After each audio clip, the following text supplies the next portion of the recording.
What's going on, everybody? Happy Saturday. Hope you guys are doing well. My apologies for being late. But as I said, I had to run an errand before the show starts because the post office closes by me at 1 p.m. And if you guys know, I'm over here doing the show at that time. So I had to do it beforehand. And today was the worst day. Only one employee. Unbelievable. And I'm hot and bothered. For whatever reason today, it's it feels extra hot, I guess, because the humidity must be super high because it's steamy out there. It's like soup. I don't know. Anyway, hope you guys are doing well. Let's see what we got going on here. But even though I'm bothered today, I'm still happy that I'm alive, able to wake up, open my eyes, and walk on this earth. Hope the same for you guys and your family and friends as well. All right, so it's currently 85 degrees, going up to a high of 86. Looks like it's going to be cloudy and partial rain showers at points throughout the day. Oh, the humidity is 66, but it feels like it's higher than that. Anyway, so tomorrow is going to be 75, quite a difference in temperature. Partly cloudy, but no rain. Then Monday, 74, sunny. 76 on Tuesday, partially sunny. 72 on Wednesday. That's the lowest I've seen in a while. Partially sunny. And then Thursday, sunny, high of 78. And Friday, partially sunny, high of 74. That's the weather. Let's see. So, of course, I got my morning cup of Joe, or Joanne, however you want to call it. It is fall season, so pinky up for flavor. This is pumpkin. I know, you pumpkin police out there. Some of you like it, some of you don't. It's okay. We rocking.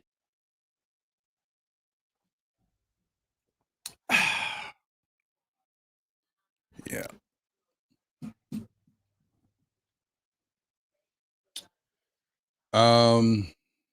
Hmm.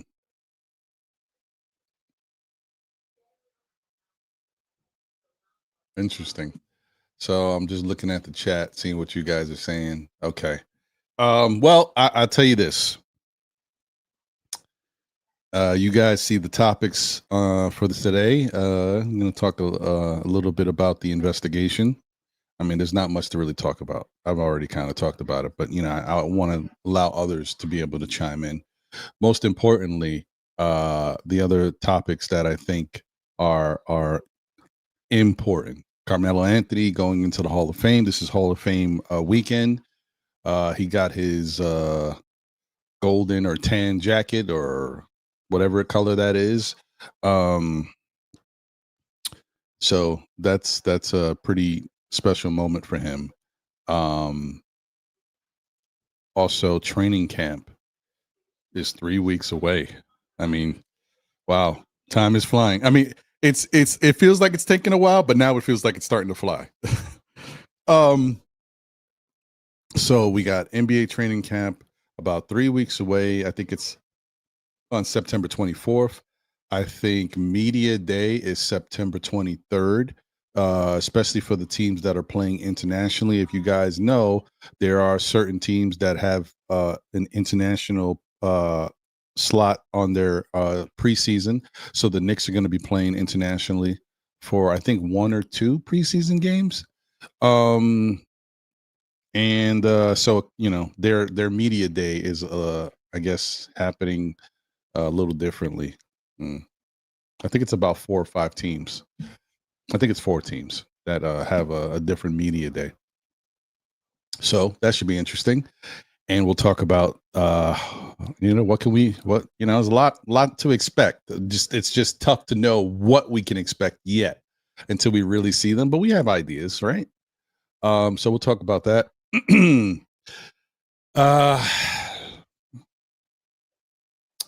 The Ben Simmons stuff. Listen, I didn't even want to make it a topic, to be honest. I'm done with Ben Simmons too, y'all. But his name still stays out there. And then these articles are still, Ben Simmons is considering retiring. But there's one team that still has a chance to get him. And I guess you guys know which team that is. Like, come on. What are we doing? Like, at some point, I would hope that the Knicks just say, you know what? Go ahead, man. Go ahead, B. Like, we could use you, but if you over here, you playing games and you don't know what you want to do with your life, then I don't know if we want to even take the chance with you. If he's feeling like he wants to retire now, why would you want to go all out and try to bring this guy in? He's already contemplating retirement. How much do you think he's going to have invested in going out there and fighting for your team? I mean, let's just call a spade a spade. We got to be realistic. It's not about him or trying to be negative to him. If he's got mental things that he wants to, that he's, dealing with in life, and he's like, I don't know if this is really for me anymore. What? There's nothing wrong with that. I'm fine with it. I'm just saying the flip side of that is if you bring in Ben Simmons and you already knew before bringing him in that he's contemplating retirement, means his heart ain't really in it. He don't know what he wants to do. His passion is not basketball. He's not saying to himself, oh, you know what? I just want to make a little bit more money. I think the minimum is too low. I want to win a championship. I don't know if the Knicks are the team for me. I want to have a chance to win. He's not saying that. He's talking about retiring. Like, what? So I don't know if I really want to invest in having that guy over here. I said it either way. Like, to me, bringing in Ben Simmons is not a big deal because if he's good, he helps us. If he's not good, he's on the 10th man totem pole. You know what I mean? Like, and he don't have to be the 10th man. If he's not good, we got other guys that I think can help this team. The only thing is you might be out of your $2 million or $2.5 million. So, that's nothing to sneeze about. But as far as the impact, if it's negative, it is what it is. Like, it's not, we just don't have to use them. But if he can do something good to help the team, there's a benefit there. But I'm not, this playing games and going back and forth is ridiculous to me. It's like, I don't understand what you're doing. You held the freaking NBA in hostage. You got other teams looking to acquire your services, even knowing that you're a little bit of a liability health-wise, and you haven't reached your full, even half of your, no, I don't want to say that, maybe half. You haven't reached the 2/3 of what you were before, right? Let's say that. But teams are still willing to take a chance on you because you're such a highly touted prospect. You're a former all-star and you have the abilities within. It's just all about is there still enough time to get that out of you?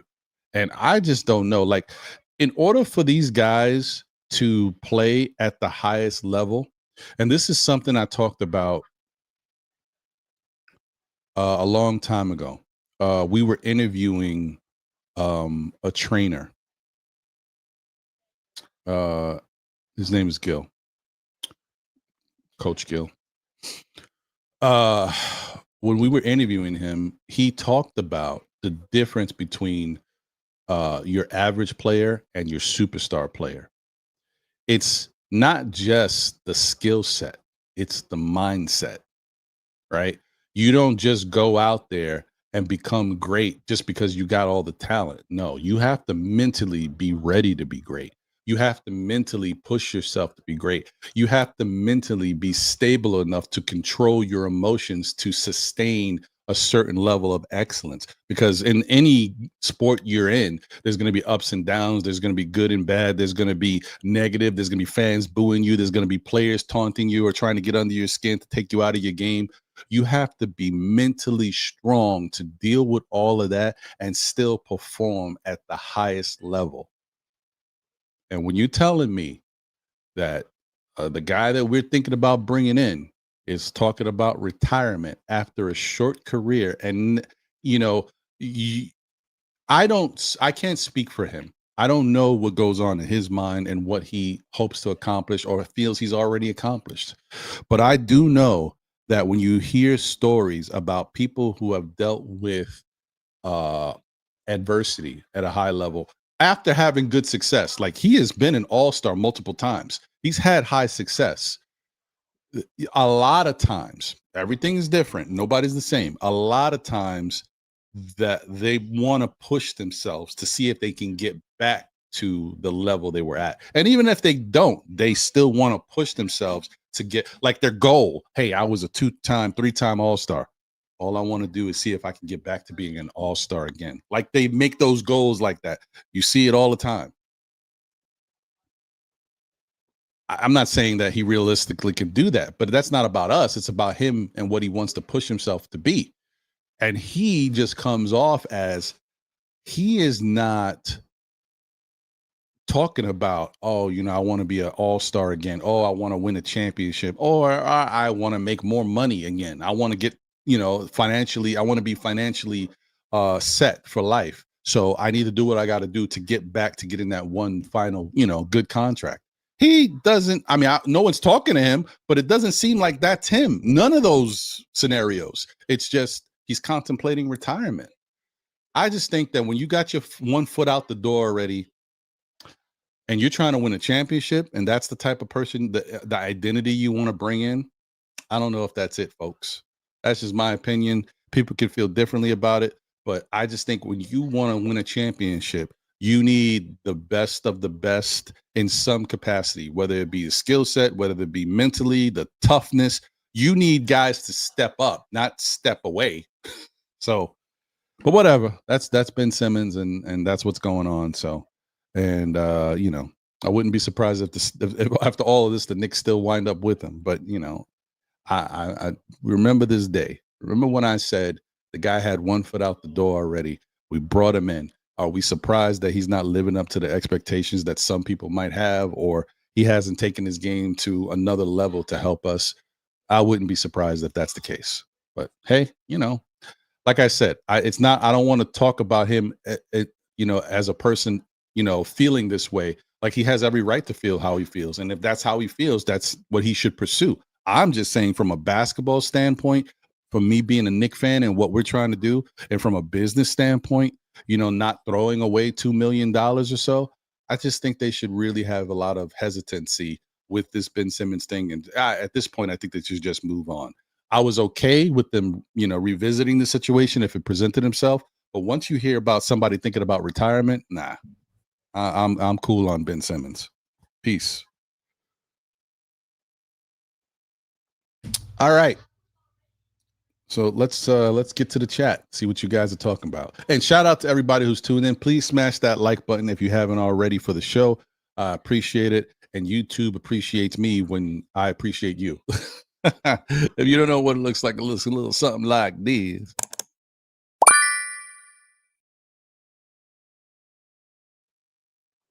So thank you. Shout out to everybody who's tuned in on YouTube or X or Facebook this Saturday. Appreciate you guys.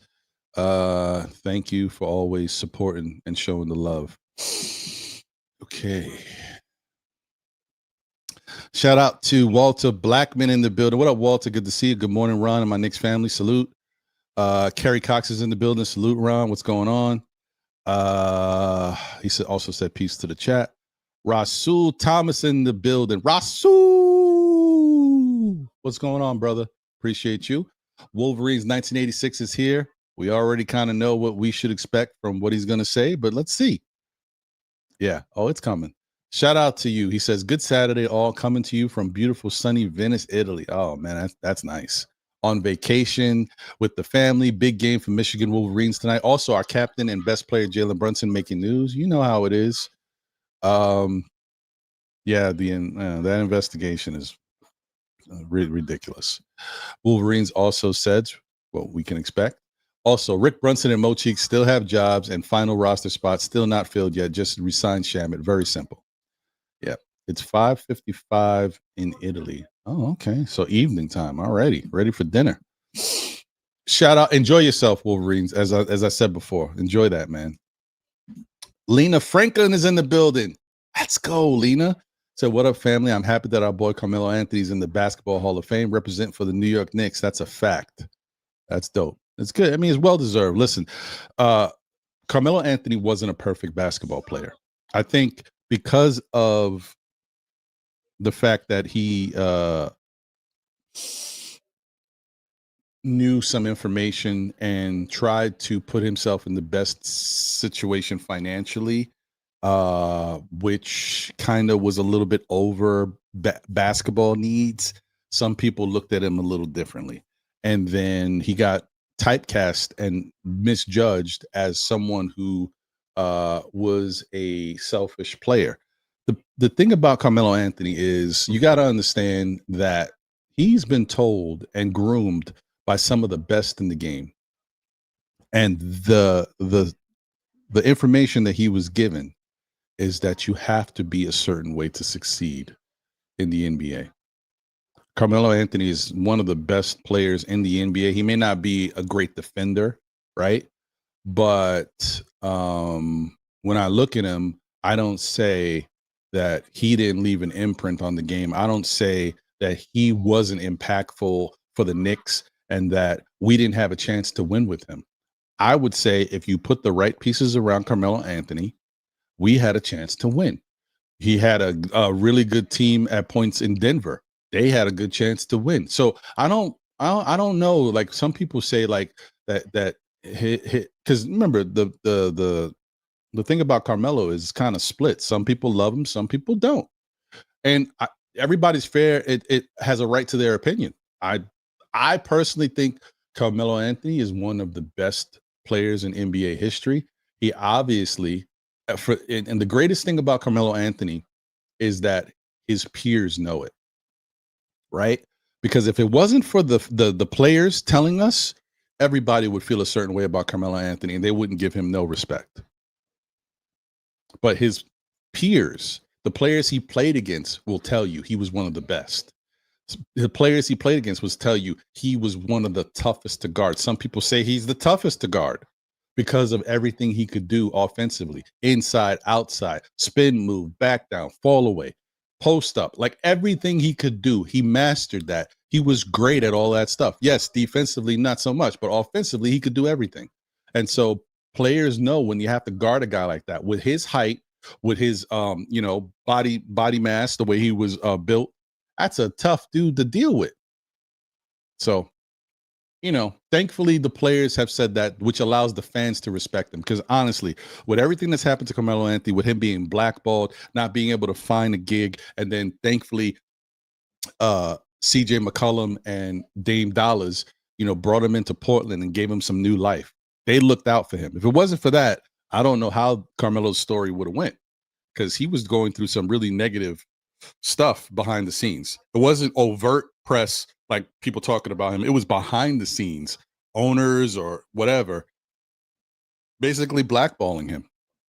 So shout out to Portland and Dame Dollars and CJ McCollum once again for campaigning to bring him to the team and give him new life, which helped him get a couple more years with Portland, with Houston, I believe, or maybe Houston was before that. Either way, and 1 year with the Lakers. So shout out to them. All right, Latoria, we are. They is. What's going on, Tori B? Good to see you. Let's go. Said nice. Venice is in my list. Nice. It's nice to have a list. And hopefully you get there. Shout out to Allah Wise in the building. What up? Peace, Allah. Good to see you, my guy. All right, let me breeze through. Sorry, I'm just gonna make it as quick as possible. I know you guys have been waiting. Randu 1973 in the building. What up, Randu? Appreciate you. Thank you for being a member of the SKF Army. Salute as always. All right, Sherwin's in the building. What up, Sherwin? Good to see you. Bless up all. Yeah, I wish that was the. I mean, I did get my Dunkin' Donuts. I did get my.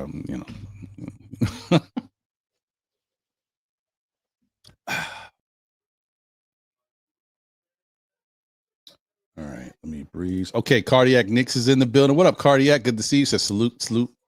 SKF fam. Only 14 days till Knicks Media Day. We need to clear up some money. Sherwin says. Okay. Ben Simmons going to sign with the Shanghai Sharks and miss 85. Yeah. You may be right, Kerry. I don't know. Randu says he's done talking about. I hear you, brother.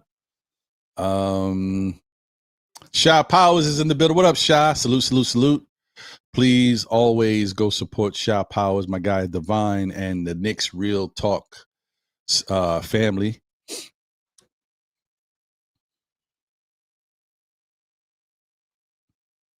All right. Breezing. Yeah.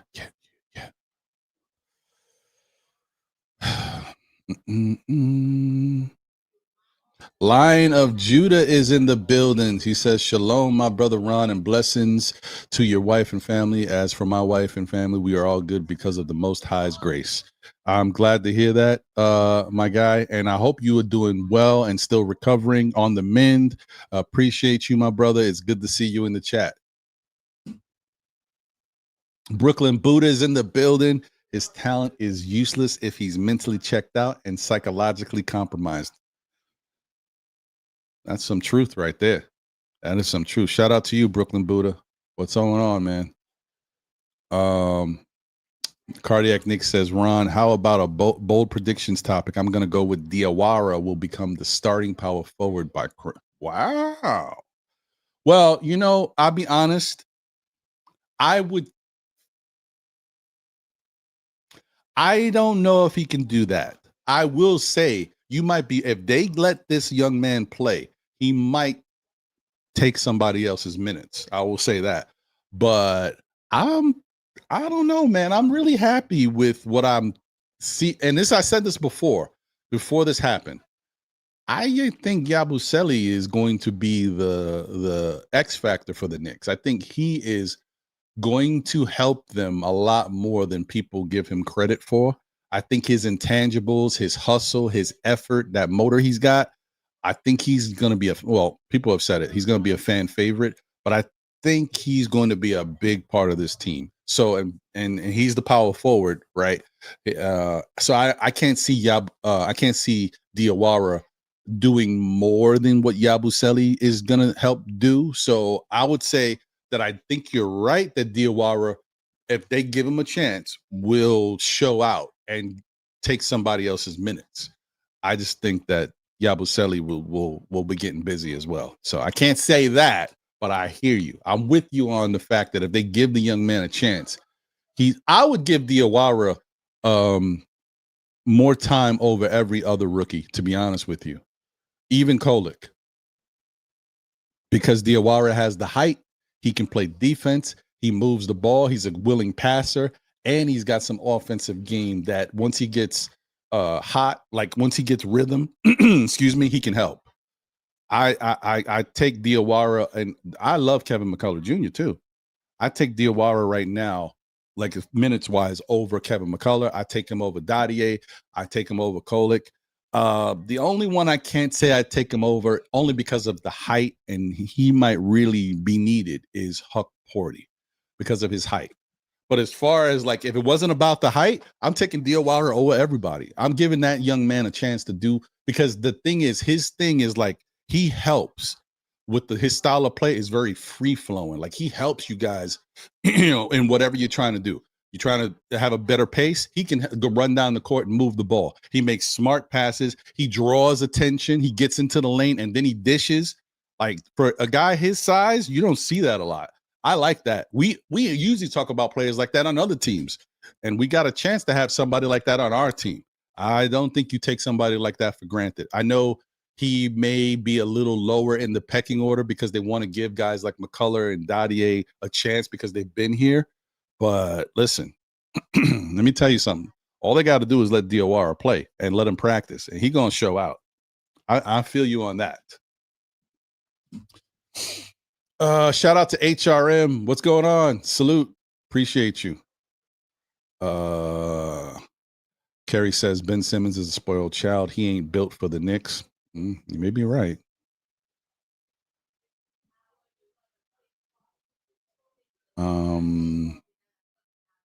That's an interesting statement, Sherwin. He says Marcus Smart won the Defensive Player of the Year in 2022 as a punishment for Ben Simmons. Interesting. Cardiac Knicks just wants the Ben Simmons stuff to be over. Sherwin says they rate Ben Simmons as the second best defensive player. Yeah, Sherwin. I mean, you listen. I know you have a really big thing about defense, and you know that Ben Simmons has a great defensive skill set. You like his height, and you know that he can impact the game. But you gotta admit, Sherwin, when you hear about a player that says they're contemplating retiring, you know he's had a track record of some other stuff. You telling me you feel really comfortable that he's going to go out there and play to his highest ability? You think his heart is in the game? A lot of the game, you know how they do that whole thing about 50% mental and all that stuff. And, the other thing is like heart. In order to get, the best out of a player, sometimes their heart will will them to be better than they are. Sometimes, it's easier to say it in different sports because, I got nothing. Like a pitcher goes out there and none of his pitchers are really working the way they normally work. They don't have the same life. And they say, oh yeah, I just willed my way through it. I just tried my best and I wanted it. I just wanted to get out of the inning. That's heart. That's the conviction. That's wanting something. I just don't know if Ben Simmons wants anything except possibly retiring. So that's the only thing, Sherwin. I don't know about that, bro. And I know you, who knows how, that defense is not easy either. Like people praise offense because it's sexy. It's fun. Everybody loves people who can score or put up points and all that stuff. But defense is the staple, right? But you got to give effort. You got to want to play defense. You don't want to play defense, then, you ain't going to play good defense. So I know you understand where I'm coming from, Sherwin. That's the only thing I question. I'm like, if his heart ain't in it, then the product ain't going to be what it is. Julius Randle, and I don't hate to use him, but he's a really good example of this. We all know, and if you don't know that, you're lying to yourself. We all know that Julius Randle can be a good defender. We've seen Julius Randle play good defense. But the other thing we know about Julius Randle is that his focus is mentally on the offensive side of the game. And he does a lot. If the team allows him to, he does a lot on that side. And he's, and sometimes it looks like he conserves his energy and he puts a lot of physical effort on the offensive side. Sometimes he gets a little tired out. And so he loafs and takes breaks on defense. But we know that when Julius Randle wants to, he can play good defense. So it's about the want. It's about the effort. It's about the physical. I need to be this. I need to be good at this. So I got to give my all. I don't know about a guy who's thinking about retiring. That's all I'm saying. All right. But shout out to Double D in the building. Appreciate you. Said Ben Simmons talk is crazy enough already. Why would anyone want this guy? Hey, you know. Shout out to you, brother. Shout out to Cam from the Kickback. Happy Saturday. Salute Ron, the chat, and all the Knicks fans. Good to see you, Cam. Hope you're doing well, man. It's always good to see you in the chat. Autism Speaks Knicks is in the building. Salute. Thank you for being here. So salute, Ron. Thanks.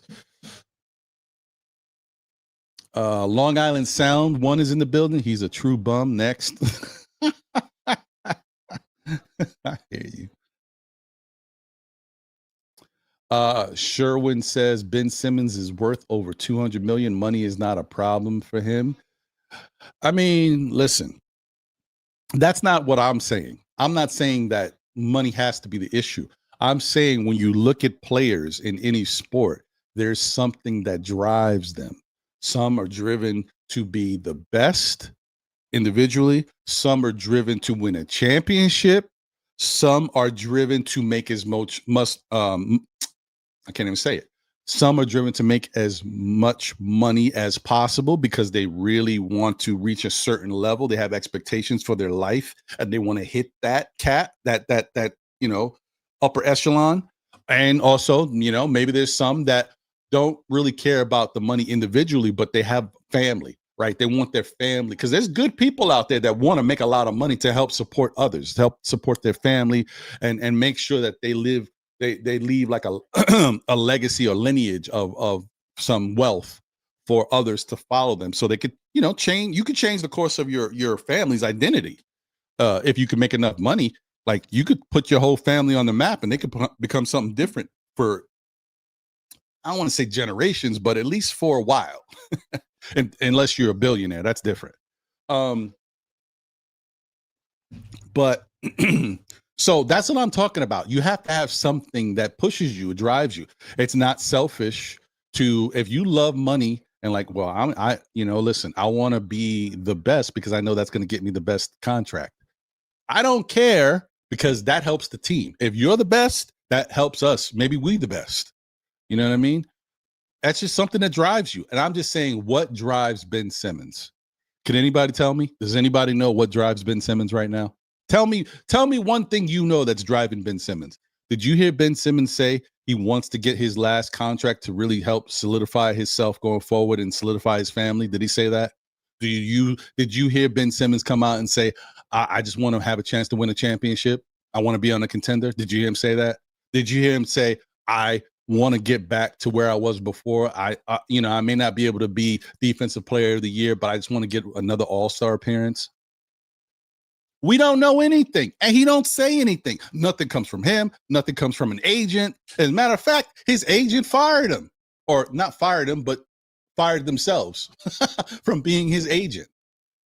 So you telling me you got this whole thing going on the off season. Everybody's waiting for Ben Simmons. Not everybody, but people are waiting, even if they're not interested.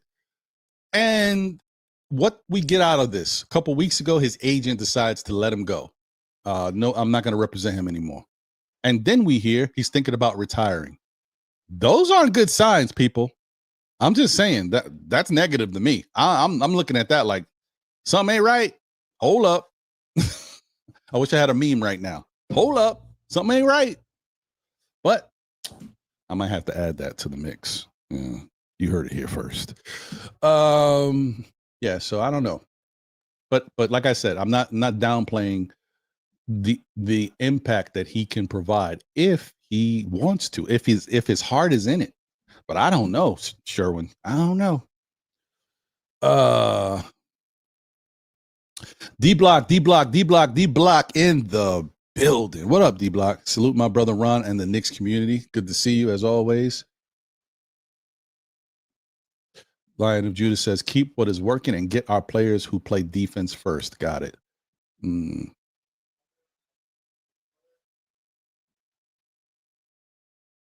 Okay, Sherwin. Not now. Now you tripping. Not now you tripping. Hold on, Sherwin. Sherwin says, I will pay Ben Simmons more money than Cat. We are paying Cat 54 million. 54 million. 2 for Ben Simmons is a joke.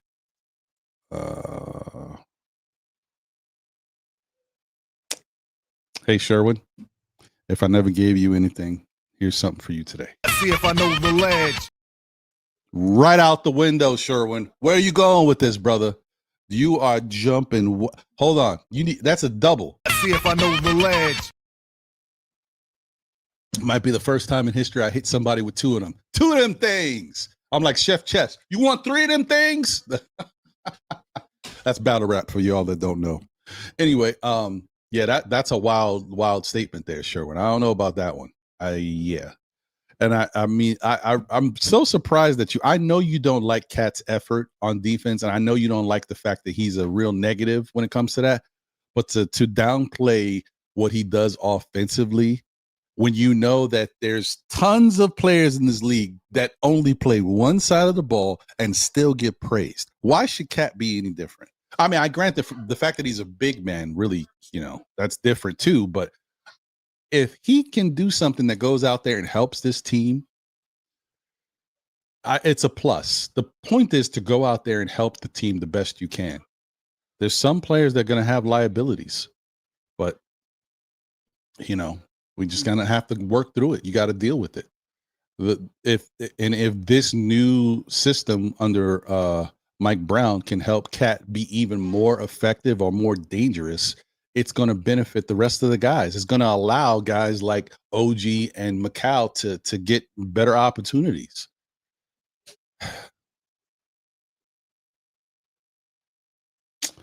I don't know, bro. We'll see, man. I don't know. Kerry says Tibbs is snitching on Brunson. Oh, man.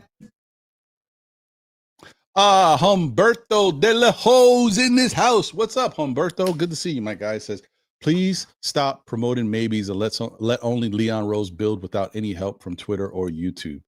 Well, I don't think Leon Rose cares what we say. I mean, the only people that pay attention to us is players and maybe some other NBA staff. I mean, staff members that just looking to see what's going on. Leon Rose ain't caring what we say. He ain't making moves because of what we think. If that was the case, you think he would have brought in Josh Hart? If that was the case, we didn't even know OG Anunoby was going to get traded to us. That came out of the blue. Do you think that would have happened if with all the other things we've been saying that the Knicks should do? Nah. Leon moves at the Cat just came out of nowhere. Even though we know Cat was always on the radar, nobody thought the Knicks were going to trade for Karl Anthony Towns, and it just happened. Like, this is stuff we wasn't thinking. We thinking about other people. We thinking about Giannis. We thinking about Joel Embiid and stuff like that because of what the Knicks stuff. The leaks have been coming out. Nobody was talking about no Cat, and then all of a sudden we get Cat. The only thing that we could have predicted, but we just didn't expect that it was going to happen so fast, was the Mikal Bridges thing. We knew that they really liked Mikal and wanted him, but still kind of surprised that it happened the way in that fast. But yeah, so I wouldn't think. I don't think they don't got to worry about us.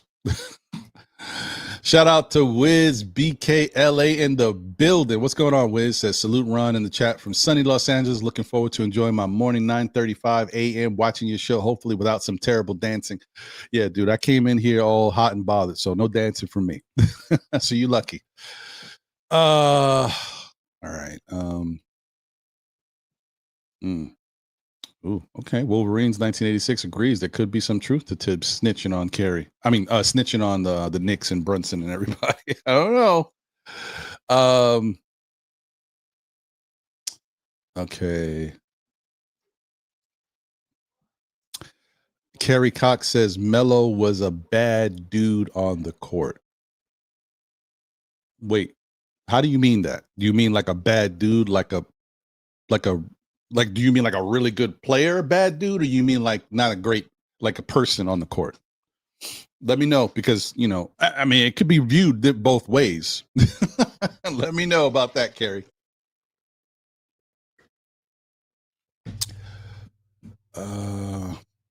Keith Watkins is in the building. What up, Keith? Salute. Appreciate you. Said greetings from ATL, Georgia. Nick Yak is in the building. What up, Nick? All Melo had to do was wait 4 months and come as a free agent and would have had a team. But wifey wanted to model in New York and didn't want to wait.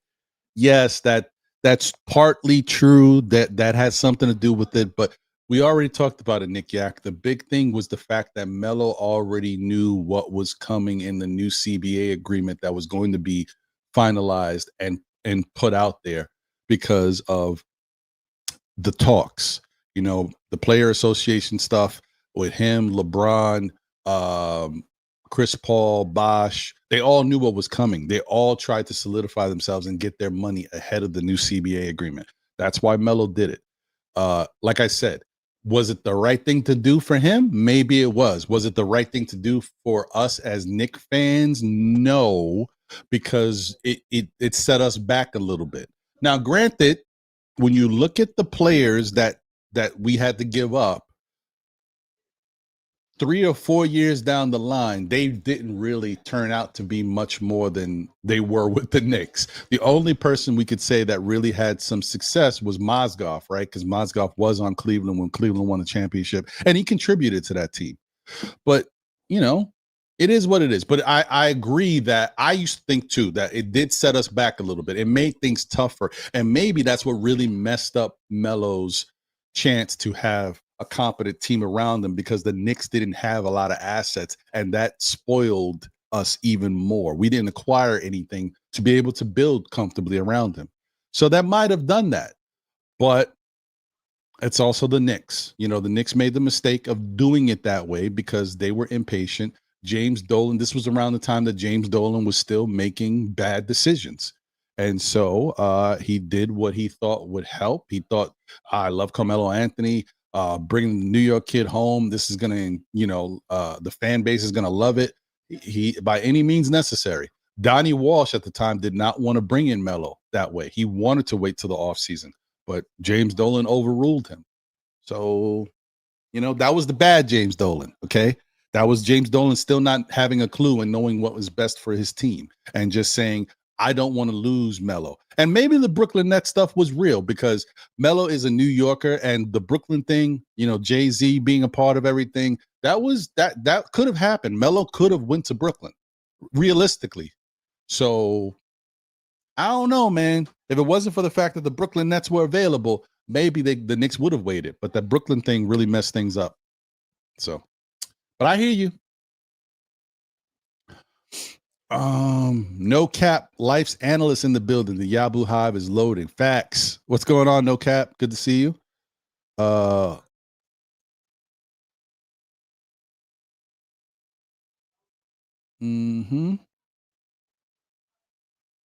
out to Deron Wayne in the building, member of the SKF Army. What up, Deron? It's a good day, Ron, and SKF. Salute. Good to see you.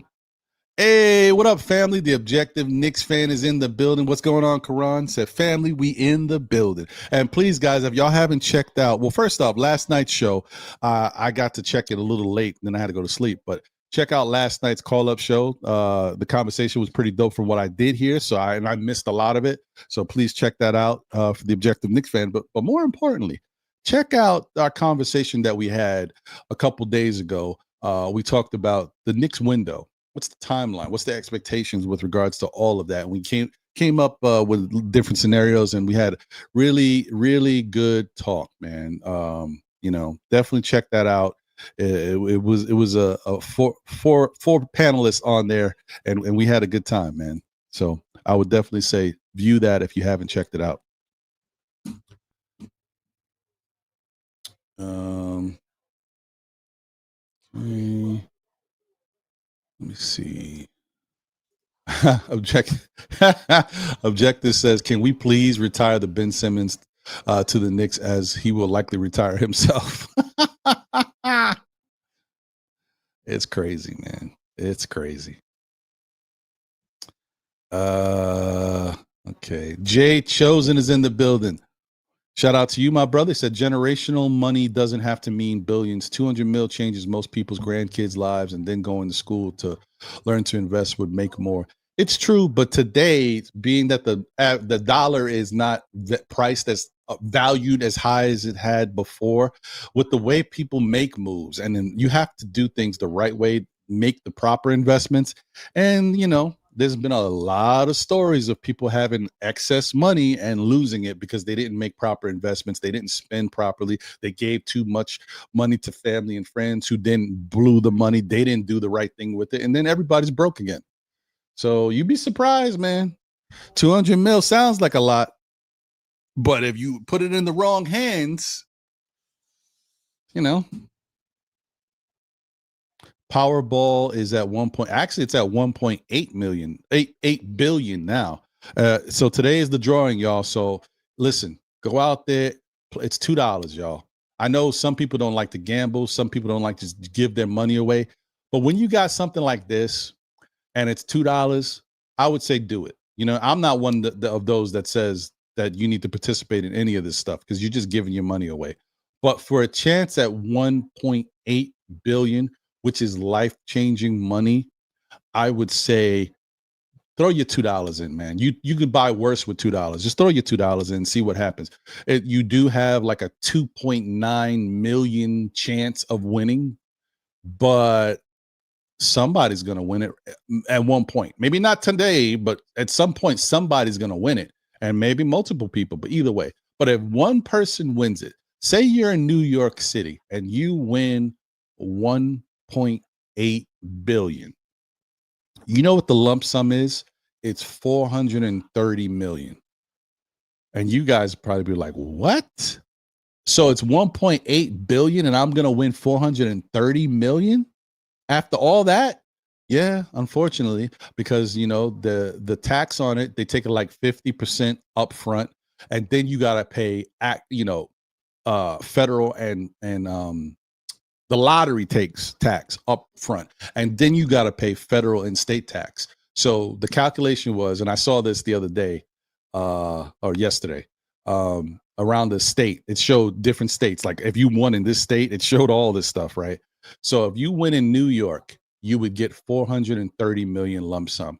And listen, I know you look at it like I won 1.8, but give me 430 million. I'm good. All right. So anyway, just take your little $2 and go play. You never know. And if you're in another state like Texas, it's about 550 million, something like that. And then it varies state to state. Atlanta and all these other states is a little bit more. It's not 500, but it's more. It's higher fours. So yeah, it's worth it in the end. Oh, another thing. I'm saying this to however many people is watching right now, but somebody might watch it. Look, if any of you guys do win, take the lump sum. All right. Take the lump sum, put that money away, get yourself an attorney, invest some of it, but definitely keep most of it away somewhere, and allow it to collect interest. But set your family up, set yourself up, get yourself a proper attorney, and maybe even get an attorney to look over the other attorney's stuff. Make sure nobody's stealing from you. And you know what? Set yourself up to go do something good with the money and enjoy your life, right? But do not, under any circumstances, not take the lump sum because there's no guarantees. And if you don't take the lump sum and just get payments, if you pass away, they ain't gonna just keep sending the payments to your family. Take that lump sum and be out. And move too. Don't be living in the hood with money. Yeah, this is my people's. Nope. Don't do it. Because no matter what, there's always going to be somebody out there that's looking to get you. Yeah, the whole community could, he was such a good dude. He had a Saturday show and Monday. It was called Still Knicks Fans. Everybody loved him. Wow, who would do this? That'd be the one. That'd be the one saying all that. That's the one who did it. It'd be like Bishop and Juice showing up at the funeral after he already took out Raheem. Come on, man. All right, I'm done. Sorry for those who haven't seen Juice. I spoiled it. My bad. Okay. All right, let's move on. Jay from PR is in the building. Cat has to get in shape. I mean, he does. I mean, looks like he's in better shape now, but I don't know. He got bigger. I don't know. Cat needs to make sure he's in running shape. Get up and down the court. He's a big man with big feet. So just make sure you're in good conditioning.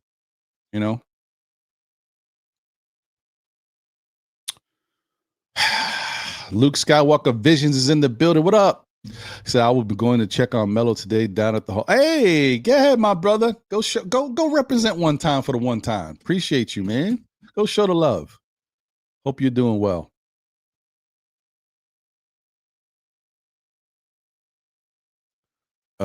Jay says horrible trade. We would have had Melo anyway.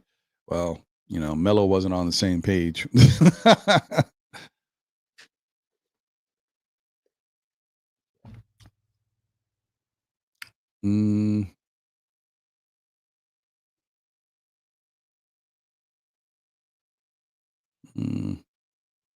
Nick Yak says Parsons said he was worried about putting food on the table, and I guess $41 million Dallas offered wasn't enough. Hey, man, listen, these guys do what they want to do. I think Parsons wanted to be out of Dallas. Okay, I think he just didn't like the situation. He was over there. He thought they were going to have a juggernaut team. And at the time that they drafted Parsons, they looked like they were going to be a problem. But things have changed. Maybe he don't like the leadership over there. Maybe he don't like certain things that are happening. He wanted to get out of there. It is, money has a lot to do with it, but it's not all about money sometimes. When you have a chance to if you're in a situation that doesn't make you happy, you're going to use whatever you can to get up out of there. And if you have a moment, you got to take your moment. Look at Cam Hayward, right? Cam Hayward is, I forgot what team he's on. Is it the Saints or the Bengals? I don't remember, to be honest. But he's in the news because he's made $151 million in his career, and he's talking about he needs a new contract to help feed his family. Hey, who am I to judge? If you're a skilled player and you got the ability to get millions of dollars, hey, go get your money, man. I don't know. All right. Okay, I think I'm almost at the end here for everybody. Let's get this show cracking. All right.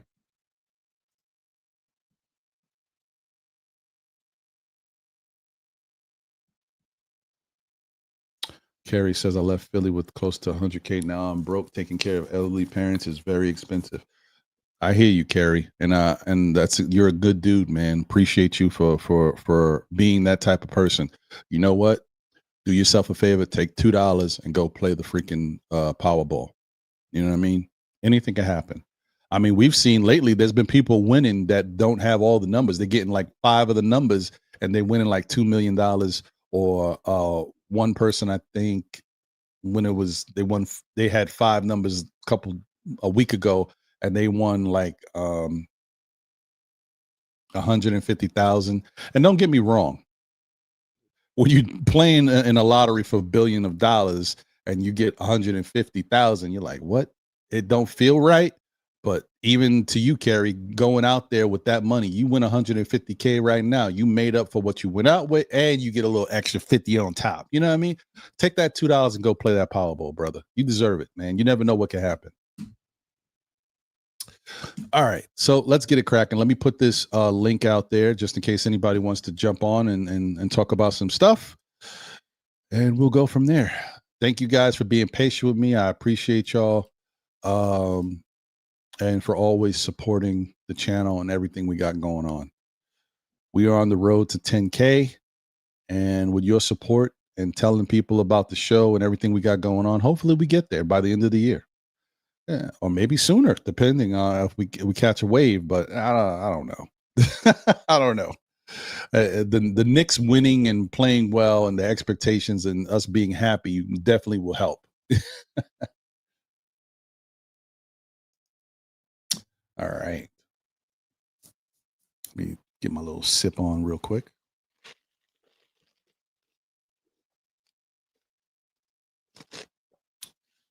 Mm. Mm-hmm. So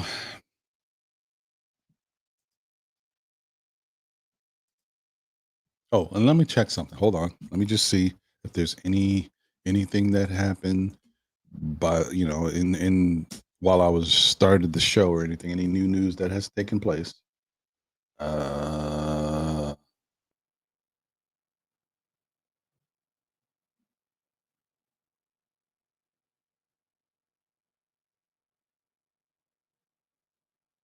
okay. No, doesn't look like there's any new news that has dropped.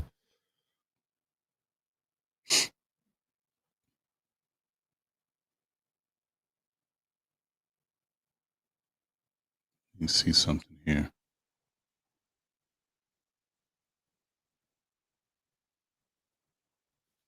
Let's see what he has to say about this. All right, so I'm just looking about there's an article here by what? See? That's how you know that people what? This is a weird article. Huh. Um there's an article on Pro Football Network. That alone is just interesting about Carmelo Anthony uh making an emotional confession um regarding New York. What? Why is Pro Football Network talking about basketball? I don't know, man. I'm like, all right, cool. Um, all right. So what does this say here? Let me pull it up. Interesting. You can't make this stuff up. I mean, everybody's entitled to write what they want to write. I mean, I just found that's very interesting.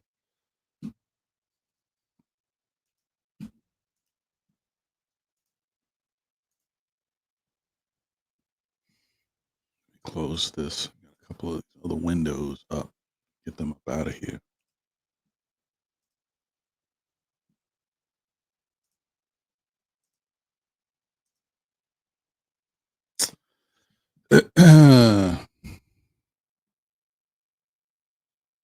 Carmelo Anthony's message regarding New York.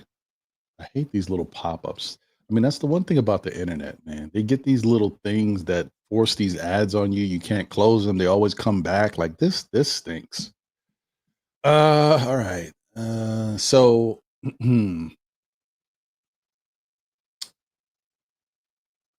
says after the induction, Anthony sat down for an interview at Mohegan Sun, Connecticut, where he reflected on the journey that led him here.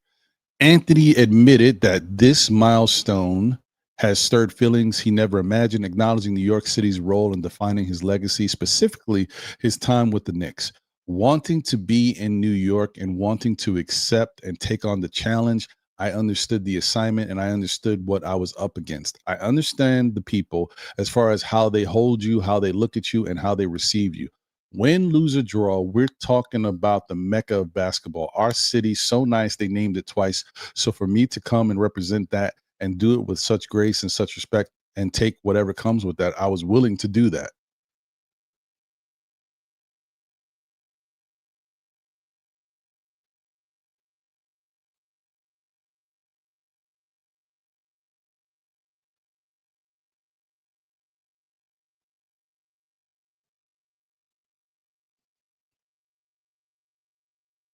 Hmm. I guess that was it. I mean, don't get me wrong, it's nice sentiments, but I was expecting something like, all right. No shade. I just thought that there was like he was going to say something that I was like, oh, what? Carmelo said what? But all right. I mean, I like it. I mean, I appreciate Melo and I appreciate his thoughts on everything. I just thought they were going to say something, like wow, wow. Melo said what? But that's cool, and we love to hear it.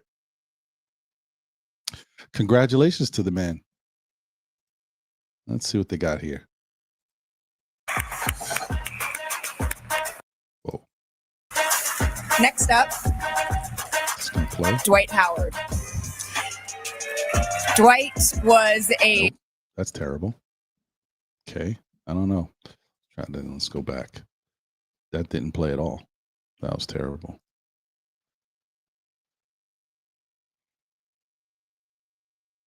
What happened to the?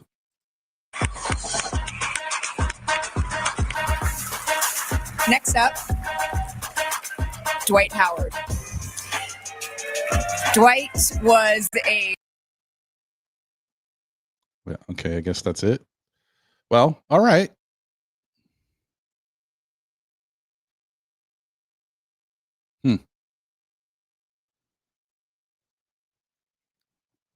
Stay mellow. Let me bring my guy Jay in here. Mm-mm.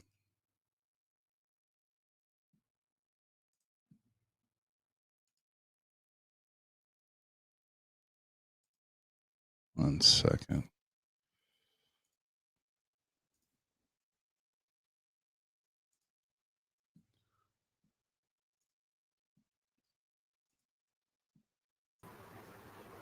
What up, Jay?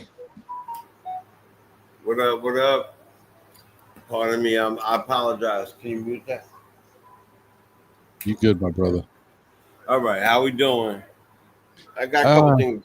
Well, answer that question first. How we doing? I'm Sorry. good. I hope you're doing well. I'm good. Oh wait, hold on. Let me just let me switch this up. Hold on. Mr. Orange, pleasure to meet you.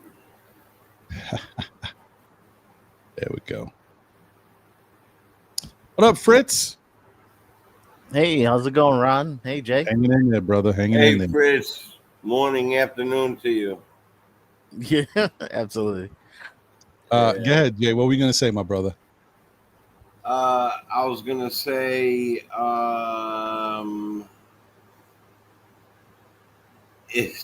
what you said was great. People liked him, and he had a show going, and then he disappeared. You go ask Antoine Walker about money. Go ask a bunch of these people that had money, and this is why it makes me so angry. I gotta get this off my chest. So angry at I got young kids, I got older kids. So angry at the school system. They're teaching kids history that will, unless you're gonna work at the Museum of Natural History, will never ever really apply to your life.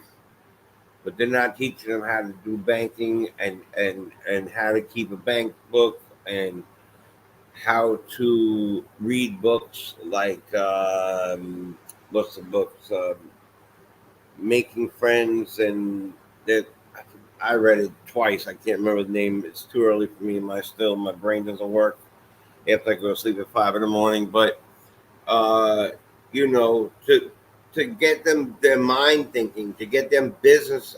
My daughter's one of my daughters turned a senior. She's taking business courses all on her own. She's been talking about it for 2 years. Something that I've been pushing for all her life.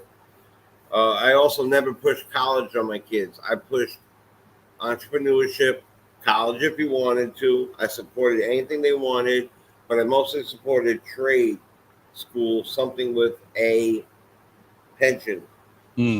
However, that $200 million comment, you're right. The money's not the same. A lot of things have changed. But if you have lived off of a smidgen of that and you have some sort of like good brain capacity, some sort of, whatever, you will take that and you will make it work. And like I said, hopefully do the right thing and not just go to the Nike store or everything. Mm-hmm. I also think it comes with age and right, and that is the key, Jay, because you can say that, I can say that, Fritz can say that, a lot of us can say that because we have had to. Unfortunately, we haven't been blessed with the skills to be in these positions to make that type of money, so we've had to live life and earn and rough it and struggle and hustle and do all these things. So when we look at that type of money, we can value it, we can appreciate it, and figure out what's best to do with it. We don't opportunity living your whole life struggling or not being, should I say, in the most comfortable position. You look at that type of money, man, what I could do with that money, because I know the value of it. Yeah, I'm going to splurge and live a little, but I ain't letting that money go, because what, I'm never going to see that money again. We can look at it that, but these young players coming into the league, whatever league they're in, whatever sport they're in, and not understanding the value of money and understanding what makes sense. I don't like, my whole thing is, I don't like to pocket watch other people's money. I look at some situations and some choices and I say, I don't know why you would do that, but it's your money, young man. Do what you want to do if that makes you happy. My whole thing is, please put some money away and keep yourself straight, because anything can happen. Yes, a lot of these guys, they look at their talent and they say, you know what? Oh, this is my rookie contract, my rookie deal. I got some money. I'm gonna live a little. I'm gonna get comfortable. And when I get my next deal, I'll be better at saving and setting my family up. You don't know if your next deal is coming. Anything can happen. An injury is waiting in the wings, especially when you're playing sports like football. Anything can happen. I saw especially football. I saw the other day. I don't want to single people out because this doesn't change who I feel they are, and doesn't mean they're a bad person. Like I saw Malik Neighbors, for example. He has bought, a couple whips or whatever. I think he got himself a nice chain. And he was in a press conference. They were talking about, he had his hair, he's got braids and he had his hair tied up in a twist, and he's got diamond studded twist rings on his hair.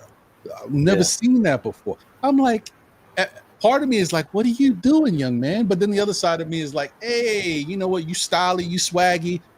And I knew that. And that's the thing. You can't expect somebody to change when you know who they are. When Malik Neighbors got drafted by the Giants, I looked at his highlight film. I looked at how he's a swaggy dude. You could already tell he's going to be this way. So I can't look at it and say, I don't expect it. I just want him to be smart with his money. His contract was only $30 million. You'd be surprised how $30 million can go.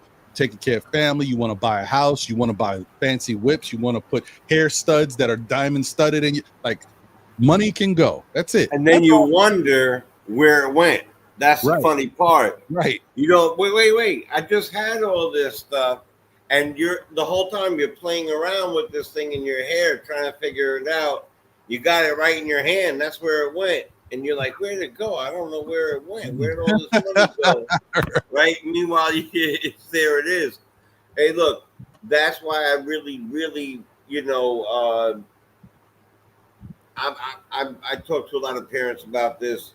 There's this one particular lady that we've been talking about, trying to maybe get her to Albany to talk about the curriculum. They switched it to something called Common Core that was absolutely horrendous. And I really think that they should be teaching kids business stuff from Jump Street and how to interact with each other, kindness, goodness, all these things. They should be pushed in school, right? And now to, I'm not going to broach that conversation because that's a very, I don't want to hit that line, but there's things being taught in school that you made, back when we were growing up, you knew what what it was. You went to school for this, usually just for your friends and to show you off your new sneakers, which is what we're actually talking about. But now, there's things being taught that parents aren't even down with.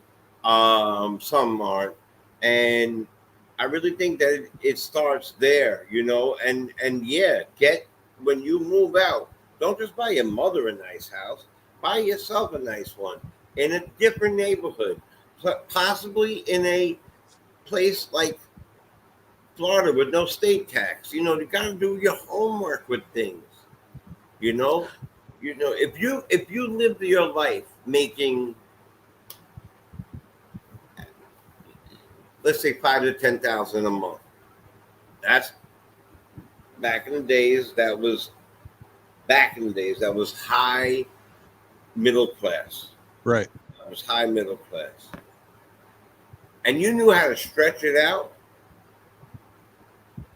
You kind of learn how to do it. And you're right. You could splurge. You could take If you're making that much money and you took $500,000 and you can't have fun with that, there's something going on. You can't have fun with that. Or a million, But you can't have fun with that. I think I can have fun with people's like ideas have changed. Like, well, like the thought of leveling up is a thing. Like, there's people. Everybody know in our generation, we all know that there's probably somebody in their neighborhood. We're middle class. Somebody has $1 million in the bank. Like nowadays, if someone had $1 million, you know what? I'm gonna go to a nicer neighborhood. Like they just no longer content. They gotta go up. I gotta go up. I gotta change who's around me. And then then it's different. Yep. Now you don't have $1 million. You move to a new neighborhood. No, you're right. Look, you're right. What was it? And so you know what Fritz just said, the whole thing about leveling up. Yeah, it's like I excuse me. I think that part of it also has to do with appearances, right? Look at the cornerback for the Jets, Sauce. Oh, Sauce, yeah. Like, he came into the league very swaggy too, and you got to live up to that swag because that's who you're calling yourself, right? This is the thing you're portraying. But you know, the other thing too is he went through a little point last year where, I mean, he wasn't the best corner in the game. He wasn't looking like a lockdown corner. He had moments where it wasn't really that swagginess wasn't really living up to it. You got to put your craft and all of that other stuff first. That other swag and stuff, it's cool. It's definitely important for your brand because I think that's the thing that for a lot of us, we aren't, and I'll be the first to admit, I don't take a lot of solace in that. But I know in today's life, with the way things are so materialistic, the way I'm not going to get into that. That's a whole nother thing with relationships and how one side views things and what they feel like they need to get from this side and the vice versa. The swaggy thing is different now. It's much more important. People make it much more of a priority than it needed to be in the past. We always had flashy people, Deion Sanders. You know, there's a bunch of flashy people out there that did their thing, and we respected them because they did what they had to do on the field, in the court, or whatever. But yeah, now, when he had the baseball and the football pool, right, and like you can definitely, and the thing about he's a bad example because Deion was another level. Right, Deion, I agree. He will play a game, take a flight, head over, suit up, and go play another game. He was different. He gave his all, so I respect him. But nowadays, you got everybody trying to, promote their brand. It's like it's their what they're trying to do, right, to be the best at their position or whatever it is. But they're also, secondly, comes their brand. It's like this, and then the brand, not the other things like winning and, it's this. I got to be good at my position so I can make my money. And then also I got to keep building my brand because this is how people are going to know me. It's always about putting themselves on Front Street. The bigger my brand, the bigger the endorsements, that's how these athletes are looking at themselves. Like and you want to be first at something. I'm sorry I have to use him again. I love him. He's on my team. I'm a Giant fan. Malik Neighbors. Another thing that he bought that I thought it was cool, but I'm just looking at the mentality, like why? He built a custom computer. It was a fire looking computer.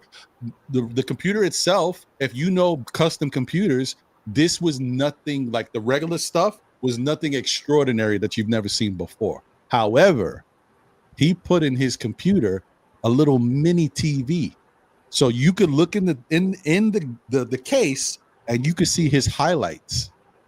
Yeah, I almost did that. I almost did that. It's dope. I did.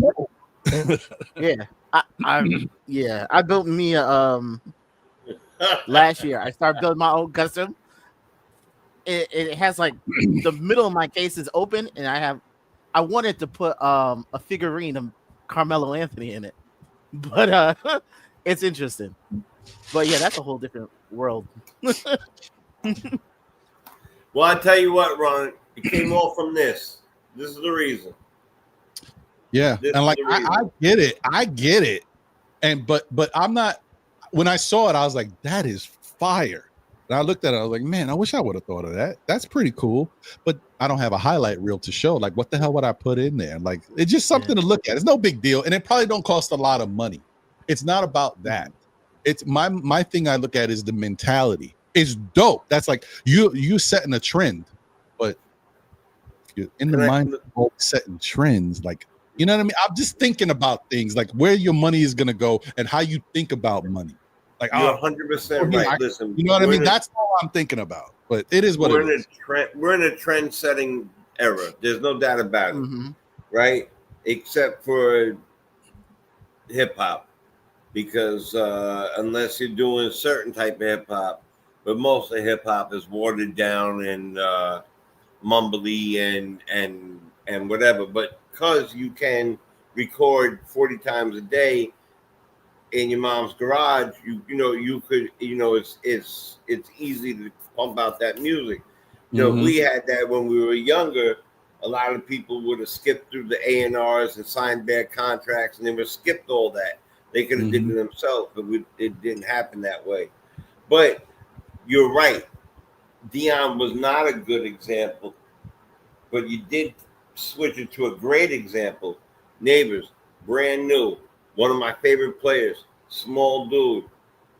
The plays that he makes, he better continue to follow what he's doing while he's going out there and putting these new things out there and showing the shiny stuff, because he's new. He's still new.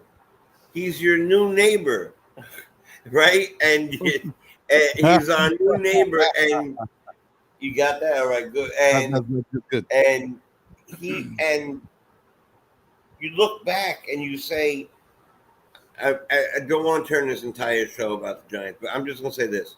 You look back and you say, Neighbors, O-line, Barkley, new quarterbacks. We would have had something going. New receiver, great defensive moves, all these things. And then you look at the kids and what they're doing. They're not teaching. It all goes back to all this stuff. Two things in the world that I stand, three things I stand firm on. This is me personally. Because I'm going to keep it very funky fresh with you. When I was younger, I lived a very deep street life. I only thought that way. I thought of with instant gratification. That's the word I'm looking for. Instant gratification. I'm going to make this money. I'm going to double this money. This money is going to be for, I don't want to tell it myself, but I'm just going to use the word reinvestment. Right? It's reinvestment. And this money is, God forbid, money. This money might be go for retainer to certain people money. And this is exactly how I lived until I learned that, I was also living with looking behind my back all the time and doing all this other stuff. And it wasn't fun. And that my friends weren't motivating themselves to catch up to me because I wasn't giving them, I was enabling them to make just enough to feel good about themselves, but not to create something. And I don't know if I was being greedy or I don't know what the situation is, but not one of them, except, well, that's not true. One of them built a business and has a great business. But the whole point of it is that when you start making this stuff, you need to separate yourself completely from leeches or any people that are not doing anything. That's why I give so much props, even though he's one of my least favorite players. He's not one of my least favorite people. And this is LeBron James. I look at LeBron James in a way like this.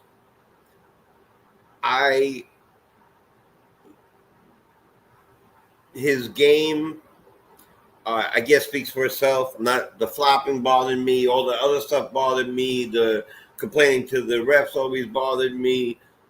But what he does for his community, what he does for his family, what he does, the way he made his money, the way he put his friends in position. You know, if you read up on his situation, he put his friends into school to learn how to do that. They sent him to business school to go do all that other stuff. And then he kept it close, but everything close knit, which means that he trusts the people that he worked with, even though most people that hurt you are the closest to you. But still, he did all that. And he built an empire. He has generational money. And he did that from a young man who started off his 18th birthday with 180 million, 90 from Sprite, 90 from the Cavs. And you know, to me, you look at somebody like that compared to the Antoine Walkers or even neighbors at this point or other people. Got to look at LeBron instead. Look at that model. Watch that model. Because that's the type of stuff you want to be doing. Even if you only have $5,000, that's the type of stuff you want to be looking at. Yeah, no, I agree with that. I respect him for, you know, what he does for the people that are close to him, and you know, how he sets himself up and his family going forward. He's done a great job at that. And I would say, yeah. And like I said, I don't want to I don't want people to look at Neighbors in a different light or feel like he's not doing something he should be doing. I'm just saying, you look at certain actions and you say, this could lead to a pattern. And he's not there right now. I don't know how much money he's got left in the bank. He still could be very financially set, and he could be making other smart decisions with his money that maybe is not happening right now, but over the long term is going to bring him even more money. So yeah, I'm just saying, when you look at certain things, you say, maybe you could do things a little differently, or, you know, understand where this can go. Because one other thing, and then I want to move on, is he is becoming a trendsetter. He's a young guy. You know, he's in a New York football team. He's basically one of the star players, if not the star player. So, and this is still the beginning of his ascension. So everything he can still get bigger. He can still get more money. He can still get more fame, and a brand can keep growing. But the other thing is, when you do become someone who's like a trendsetter, because he's not necessarily following trends. He's creating them. You know, the hair thing, the computer thing. I'm not saying he's the first to do it, but that's pretty dope. He might be the first to do it and show highlights, right? So once you start doing that, then you start becoming that guy. Oh, you know, Neighbors did this. Yo, Neighbors did that. Then Neighbors starts to hear, man, you know, they're talking about me as somebody. What's my next thing? And that becomes a whole nother thing. So I'm just saying, like, you never know where this can go. But all right. Absolutely. And you know what? Like Nick Yak saying, me and my family have been doing that for many years. Fritz, that's very funny. That's very funny. And yeah, on that note, I do know that Barkley wouldn't have done that here because we had no O-line. But the fact that we let him go to keep a guy that we eventually cut makes me really upset. But now that's in the past, and we can't even look in the. We skip that. It's behind us. Neighbors is now, and I love the kid. I think the kid got talent beyond belief. The fact that he was able to do what he was able to do amongst not having the quarterbacks or the kind of team around him that could enable him to help him even do more. Imagine he had that. Even what we have this year is comparably to what we had in the past. I expect a major year from him because he is a great player, and if he makes money inside building businesses, God bless him. You know, I'm all about anybody making the bag. Everybody should. Let me say this too. Everybody has a chance. I know that we feel often like beaten down or this, that, and the third, but I truly believe everybody has a chance to come up with an idea, to do something, and to figure it out. It might not go exactly what you want. You might need to take a partner. You might all these things, but everybody has a chance to do something. Starts here and then here. So, and you know, and for me, and I'm not kidding. It's Saturday, not Sunday. but it also starts up there. So for me, it goes from up there to here and to here, and we go for it. So I'm done. I'm done preaching. Preaching's done. So I'm sorry.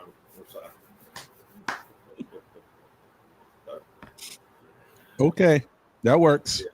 Yeah. Okay, so all right. We had our moment, guys. I hope that it's nice to get a little departure and talk about some different things. This is real life stuff. And I hope maybe allow some people to kind of get their thoughts together and how they feel about this stuff.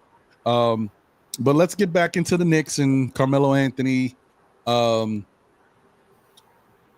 Fritz, what's your thoughts on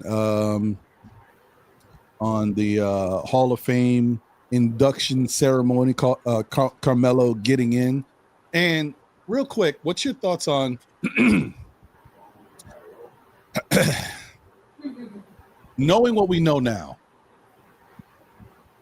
Do you think that if the Knicks had decided not to trade for Carmelo Anthony, that he would have been a Knick? Oh, okay. Oh, I'm happy he's in the Hall, well deserved. As far as a Knick, no, he wouldn't have been here, because if we wouldn't have gotten him, the Nets would have gotten him, and that's what pushed us over the edge. Just the thought of the Nets getting them while the Nets were merging, and when he came here, he kept the Nets off the back page and out of taking a big chunk out of the city. So I know Dolan loved that he was here, even though he never brought a championship, but he didn't allow the Nets to overshadow us at any time. That's why I think that's why his jersey will be retired next year, not this year, next year. And I think. Oh no, go ahead. I was just going to say something. I think that Knicks, I was going to say I think I might have heard you say something about the Knicks putting themselves in this position that makes retiring jerseys such a thing that doesn't happen because they haven't really done it and they should have been doing it. Oh, continue. Yeah. I was talking to Karan yesterday, and basically people are like, "Oh, Melo doesn't deserve his jersey retired because Oakley isn't there, Starks isn't there." And the problem is, I think the Knicks, after Ewing left, they thought this excellence was going to continue. There's going to be a next star, and then there's going to be more winning. But once that drought happened, and you haven't put anybody in that hall, it's hard to put Carmelo there. But you should have put Starks there. You should have put Oakley there. You may even should have put Kurt Thomas there. So I think their bad decisions shouldn't reflect bad on Melo. It's the Knicks' past decisions that make Melo's retirement seem not worthy, even though it is worthy. I think that's right. I think you make a really good point.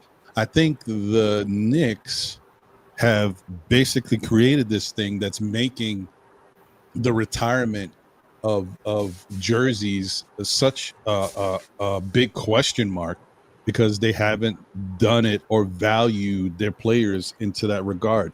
That might partially fall on James Dolan because maybe once again, I got to take the good with the bad. I know James Dolan has been a much better owner, and I think we should give him credit for being a better owner these days.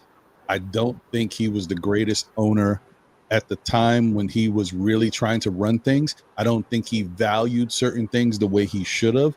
And I think we all knew it. And he admittedly said he didn't know a lot about basketball to begin with. He's more of a hockey guy. So I think that he's just set a precedent for not really carrying out certain things that should have been done a certain way.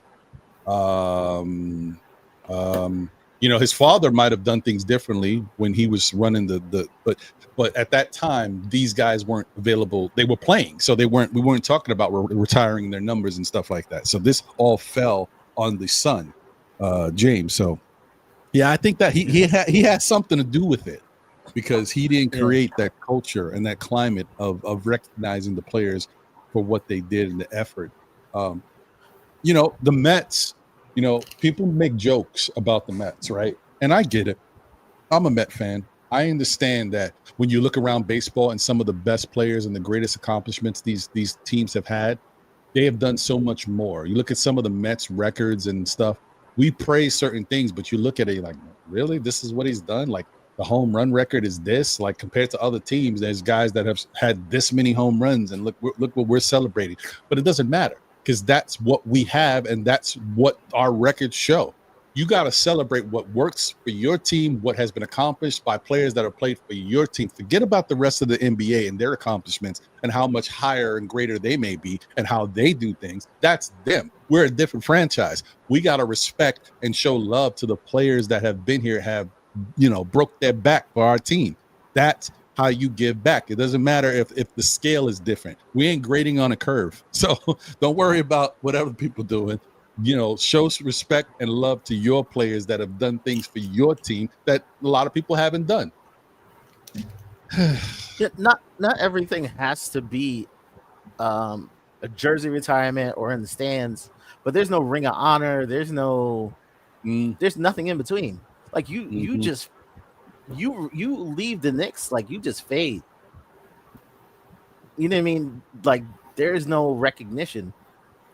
Like, yeah, like there should be some sort of recognition. Right. I think it's going to change if we start winning. I really do. If you don't win in 50-something years, what are we? Why? Why? I mean, it's almost embarrassing. It's kind of like when we did the confetti drop during the series versus the Heat or whatever the hell. Like when we start winning and we show the league, all those other people that have that and the banners galore, the like the Celtics or whatever it might be, pardon me. They could do all that. They could do all that. There's even teams, let's say, off sport, the Bills went 4 straight, they didn't win or whatever it might be, or the Atlanta Braves that won 14 years the division. I hate their face, but they still did it. Like, you could have a statue of what's my man's name that played third base that crushed us on a regular basis, Chipper Jones. Yeah, I wanted, even the way Ewing left still sits in my stomach in a bad way. Like everything about that time was bad, and the Dolan situation was, Dolan being more of a hockey guy was told to stay hands off if you wanted, and it was highly pushed on him. It wasn't highly pushed on him for the Knicks, and it was like the redheaded stepchild compared to, I mean, listen, redheaded stepchilds count too. I just want to say that, but it's different. Like if he liked one thing with other, it's changed since he's backed away from it. As we see, and the culture has changed. Everything has changed. Also, way back then, he was ripping and roaring, getting high and drinking.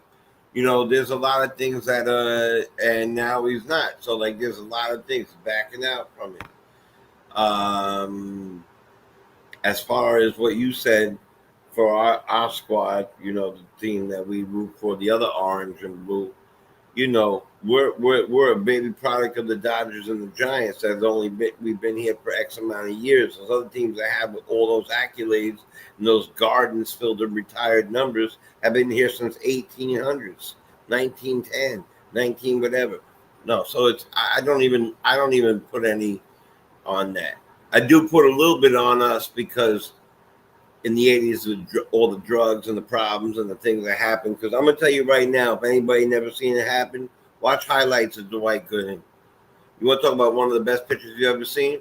That was one of the best pitcher I've ever seen. Then DeGrom. But, so, you have players that are, like, for me, I don't look at Melo as a Knick. It's weird for me.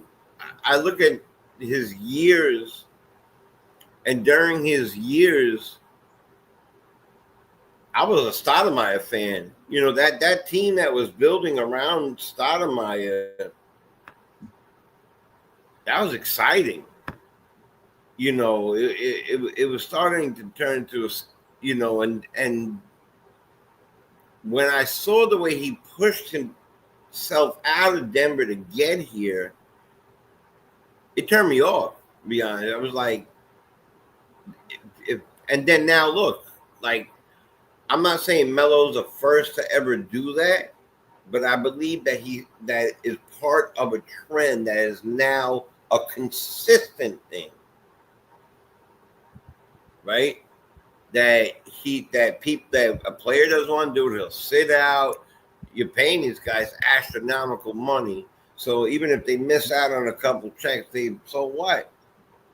The one thing about the diamond things or whatever, it's still commodity. You're not going to get the same money you spent for it, but you can sell it. It's still commodity. The fact of the matter is that until we put up and do what we're supposed to do and win these championships we're supposed to win, I don't care about any of the other stuff, the rings of or the people, but like homegrown people that really put the effort into it, and even though they missed that tip in and all that, like the Ewings and stuff, those are the people that deserve to do it, I guess. But congratulations.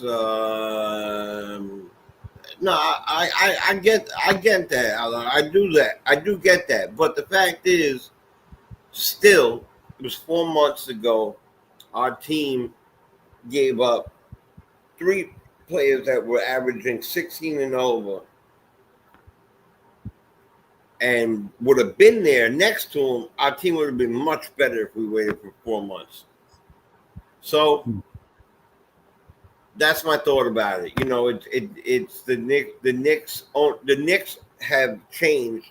I think that we're on an upward trend now, right? But for a long time, we were either this or this. It wasn't like that. I believe now we're finally on an upward trend. I think if you're watching, your eyes are watching, you're doing that. But the best pickup in my life, so you can't really call him a free agent, right? He was a trade. So is he the best trade in my lifetime? Well,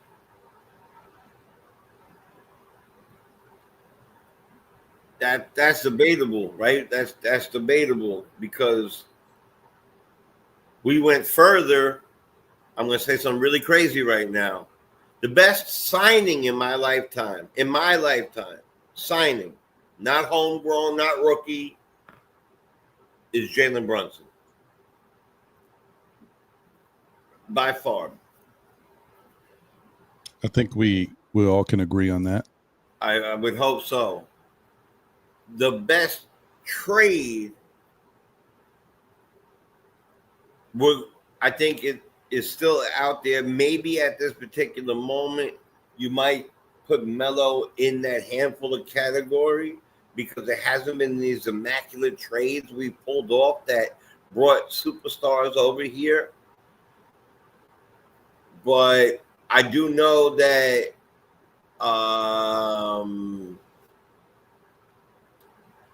Cat came over here, and the book is still out.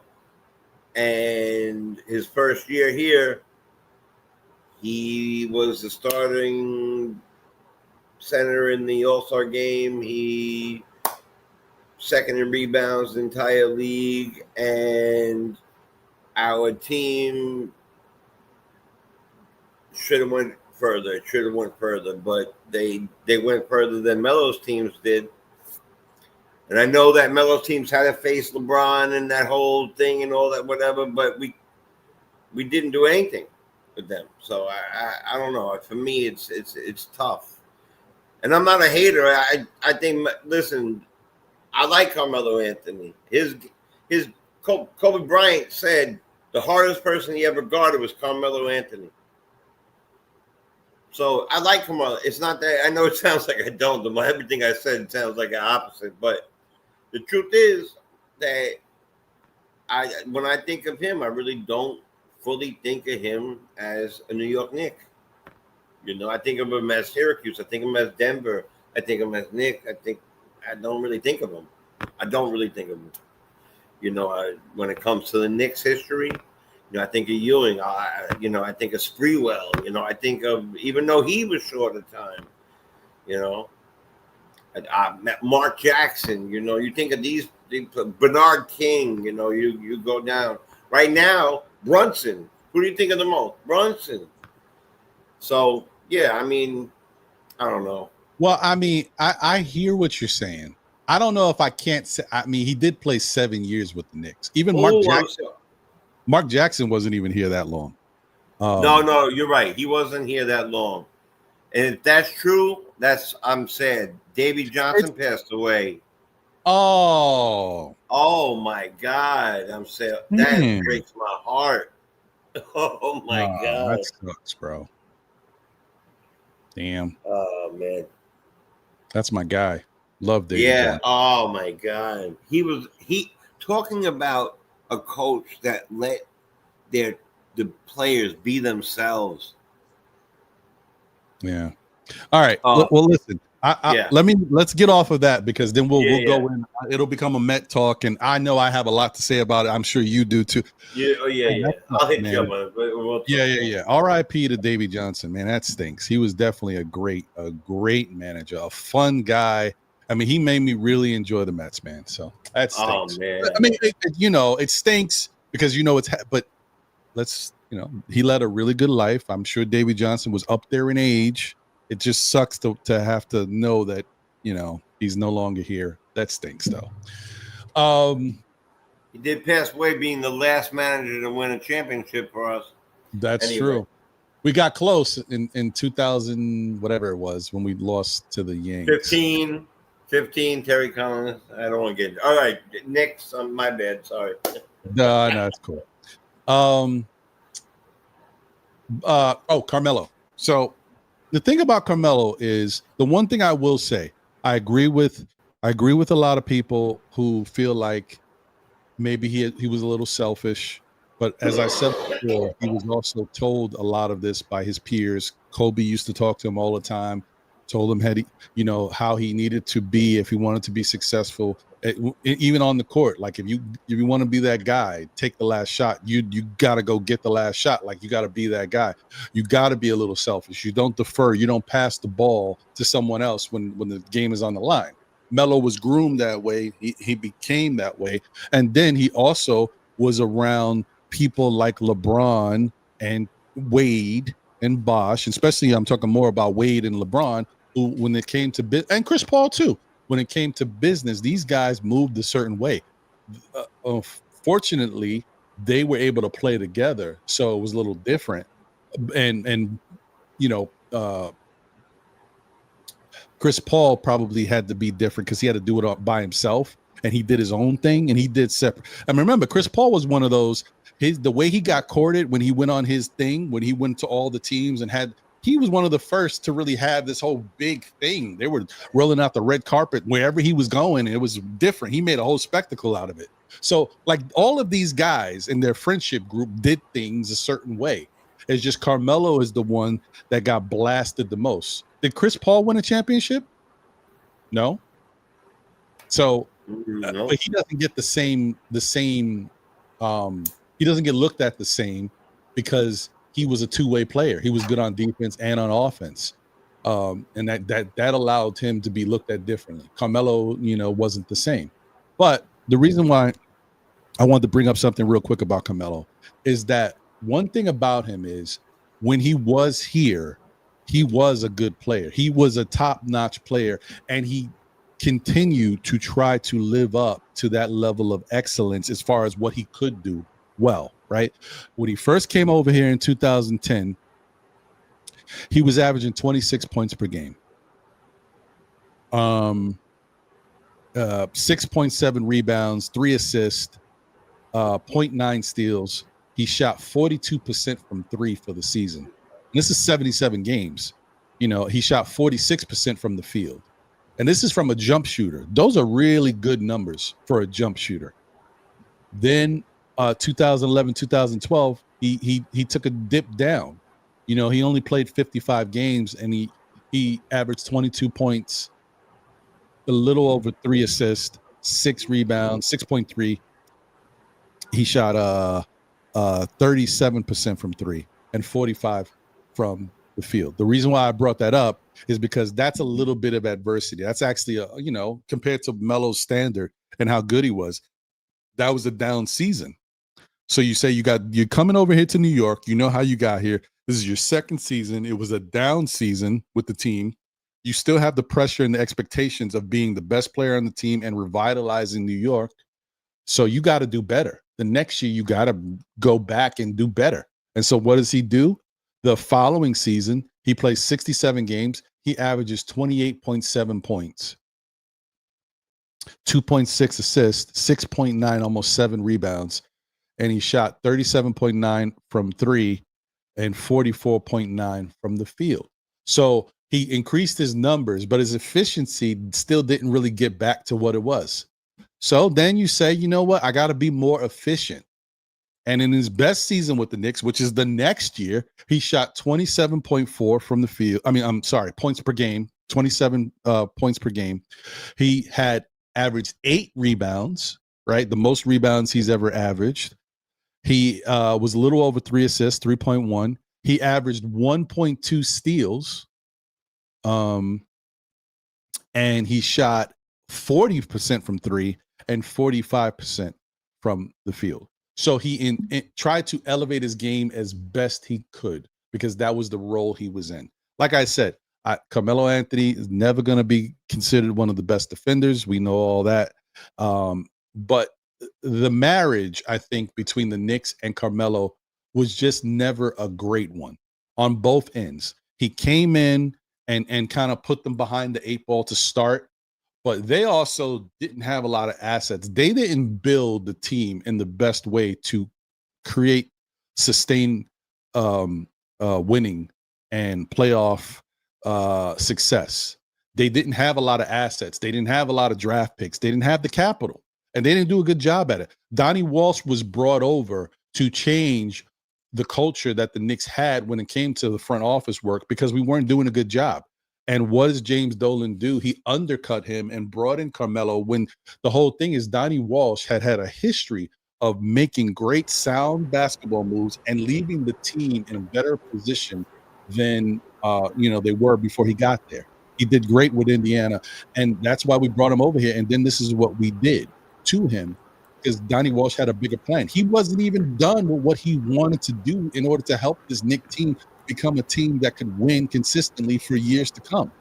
And, that's why I say the marriage itself just wasn't a good mix for longevity and winning. We just messed everything up. We had a chance to make it right.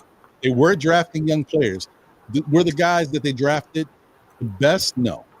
But they were good at the time and good enough for us to at least start to get on the right path. Fritz, what's your thoughts on that? Because a lot of people don't talk about that too much. They talk about Carmelo and him being quote unquote what they want to say selfish and coming over here trying to get the bag instead of going a different way. But they don't necessarily talk so much about the fact that the Knicks didn't do a great job of acquiring assets and putting them in a situation to build effectively. Yeah, they didn't build right. When Melo came over, the whole idea was to become another big three. And for a short period of time, it was a big two. One of them hobbled, but it never was a big three. We saw Billups exit rather quickly. Amari, his issues just took over. And after they were gone, they couldn't replace. Good organizations find a way, and the Knicks just couldn't find a way.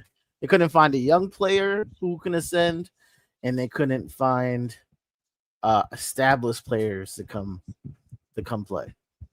But I really think Melo, because Melo could have been, there's some players like Giannis. Giannis don't hide the fact, hey, if you don't get me my guys, I'm out of here. Like that's not how Melo approached it. Melo was like, "Oh, I'm a New Yorker." He always carried the flag. He always talked to the reporters, and they was losing. So I give him points for that. Because in a time where accolades are everything, he acted like he was just happy to be in New York, and that was a big difference from anybody in the previous years, since like Pat, like a superstar saying, I just love being here, and right. I'm established here. Like, right. True. Mm-hmm. That's true. I mean, we like I said, I just don't think that it just didn't come together in the right way, because it didn't start off well on either side. And so I think that, unfortunately, in some cases you think, you know what, the bottom line is, and plus it was a struggle for we know it's been a struggle for the Knicks forever to be able to acquire talented players that want to play for New York, because of always losing and having the not a solid front office in the past. So getting somebody like Melo, one of the best players in the game, sometimes you feel like, hey, let's just get him in here. You know what I mean? We get one guy, a talent like him is hard to get. If we can get him who wants to be here, we get him in here, we'll figure it out, And I will say that even though we weren't able to surround Melo with the type of talent that we needed in order to have a team that could win a championship, they were lucky enough to at least get some guys in Shumpert and J.R. Smith that were talented players, but it wasn't enough. And also J.R. Smith was such a wild card. Even though he had all the talent in the world, he could do everything out there. He just was such a wild card at that time. You needed somebody that could come in, do what they had to do, but also be have the right mindset for winning. And he was a little wild, so it was just a little different. I mean, thankfully Mike Woodson helped kind of keep him, made him his pet project. Like, I'm gonna try to keep you right, but it was tough. It's tough sledding over there for a minute. But that's it. And I just think that, we do have to still view Carmelo for the fact that he wanted to be here. He did try to give his best while he was here. I don't know enough about Melo to say what's real or what's not real. I don't know about you hear one side that says that he never really welcomed Jeremy Lin the way other players might have. Then we hear the other side is, he did, and he had a good relationship with Jeremy Lin. And Jeremy Lin has never said that Carmelo didn't welcome him. So I don't know what to believe there. I mean, well, technically you're hearing it from Melo that there was no issues, and you hear Jeremy Lin never say there was any issues. So I guess I should believe them, right? They're the players. But yeah, I mean, he gets a bad rap from there, and that narrative stays with him, even though we don't really have any proof that that's the truth. So I don't know. Just because someone, now it could be the media created it because maybe they wanted to ask, because that's the thing about anything. I don't know why they do that. They always want to ask somebody else about somebody, and they know what they're doing. But that doesn't mean, maybe Melo wasn't the type to really talk too much about Jeremy Lin. But that doesn't mean that he didn't like Jeremy Lin. But maybe in his mind, he's like, you know what? He's a player on my team. I'm happy for his success. But I'm not going to go in here and start praising and saying a whole bunch of stuff about Jeremy Lin. He's only been here a short period of time and had limited success. So maybe he just wanted to say a couple nice things about him, but not blow him up to make him seem like he's the best thing ever in the NBA. Because in the end, we know he wasn't. In the end, he had a really great run, and I appreciate the time that he did, and I thought he was a breath of fresh air. What he did for this team during that time was phenomenal. But I also didn't think that you should consider Jeremy Lin on the lines of Kobe, Michael Jordan, LeBron James, Melo, all these guys. Like, those guys are guys who've been doing stuff for extended period of times, and night in and night out, that's what you're gonna get. We saw when Jeremy Lin got to Miami and Miami put the clamps on him. LeBron and them boys said, you know what?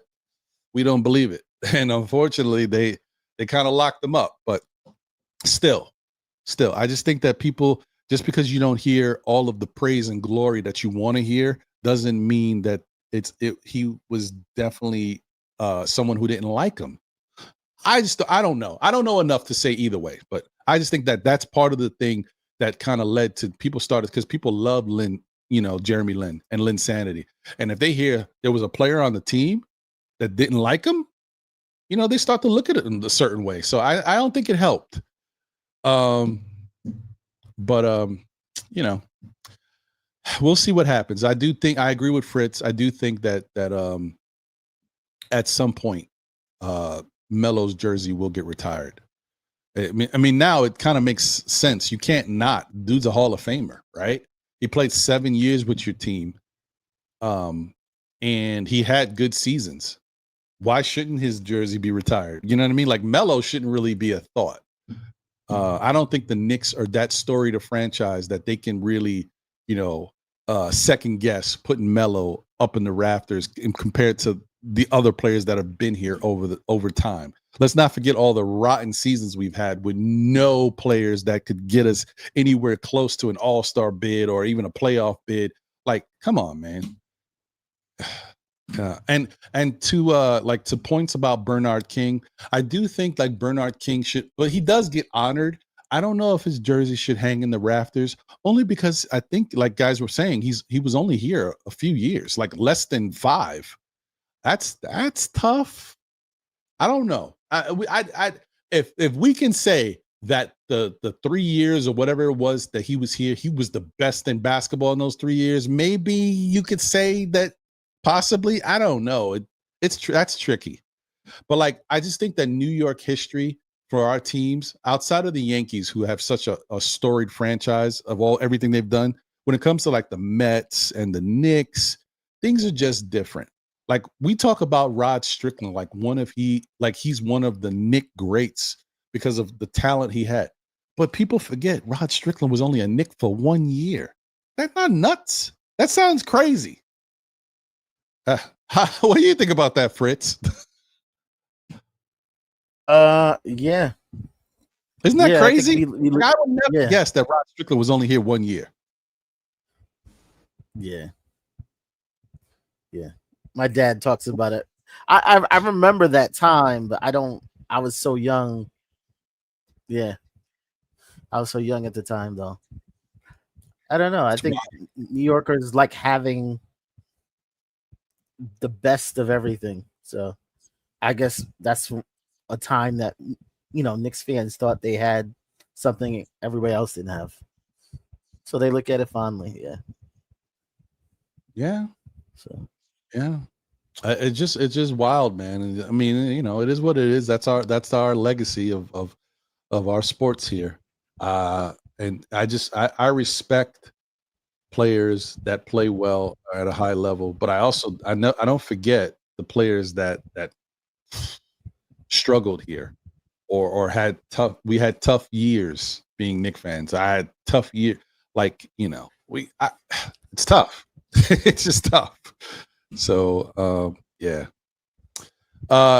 Yuri, I think I see you trying to join the panel. Okay, there it goes. Maybe you're good now. Let's see. Let's check it out. Yo, what up, Yuri? Nothing. I figured I'd join in last minute. Hello, Yeah, Fritz. man. How's everyone doing Yuri. today? Not too bad. Hanging in there, brother. Nice to see everyone.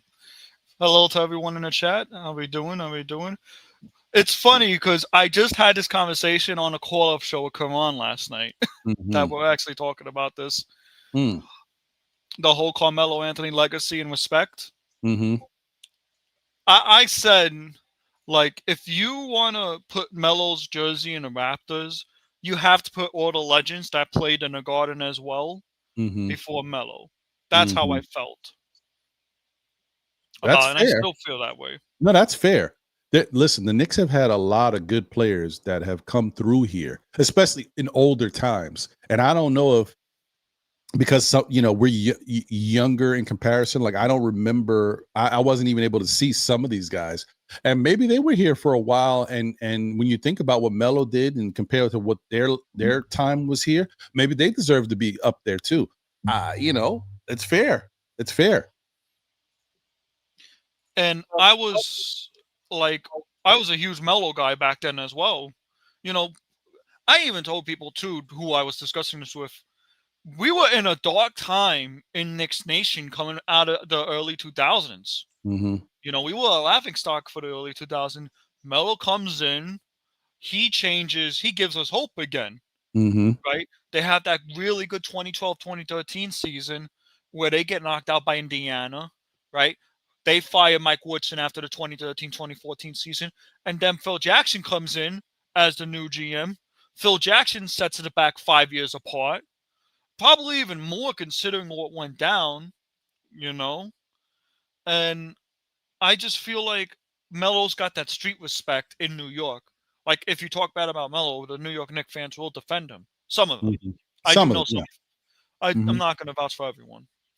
But I just feel like the whole thing of Melo's jersey hanging from the Raptors, I feel like that is where you have to take into consideration of like all the other players come first before him.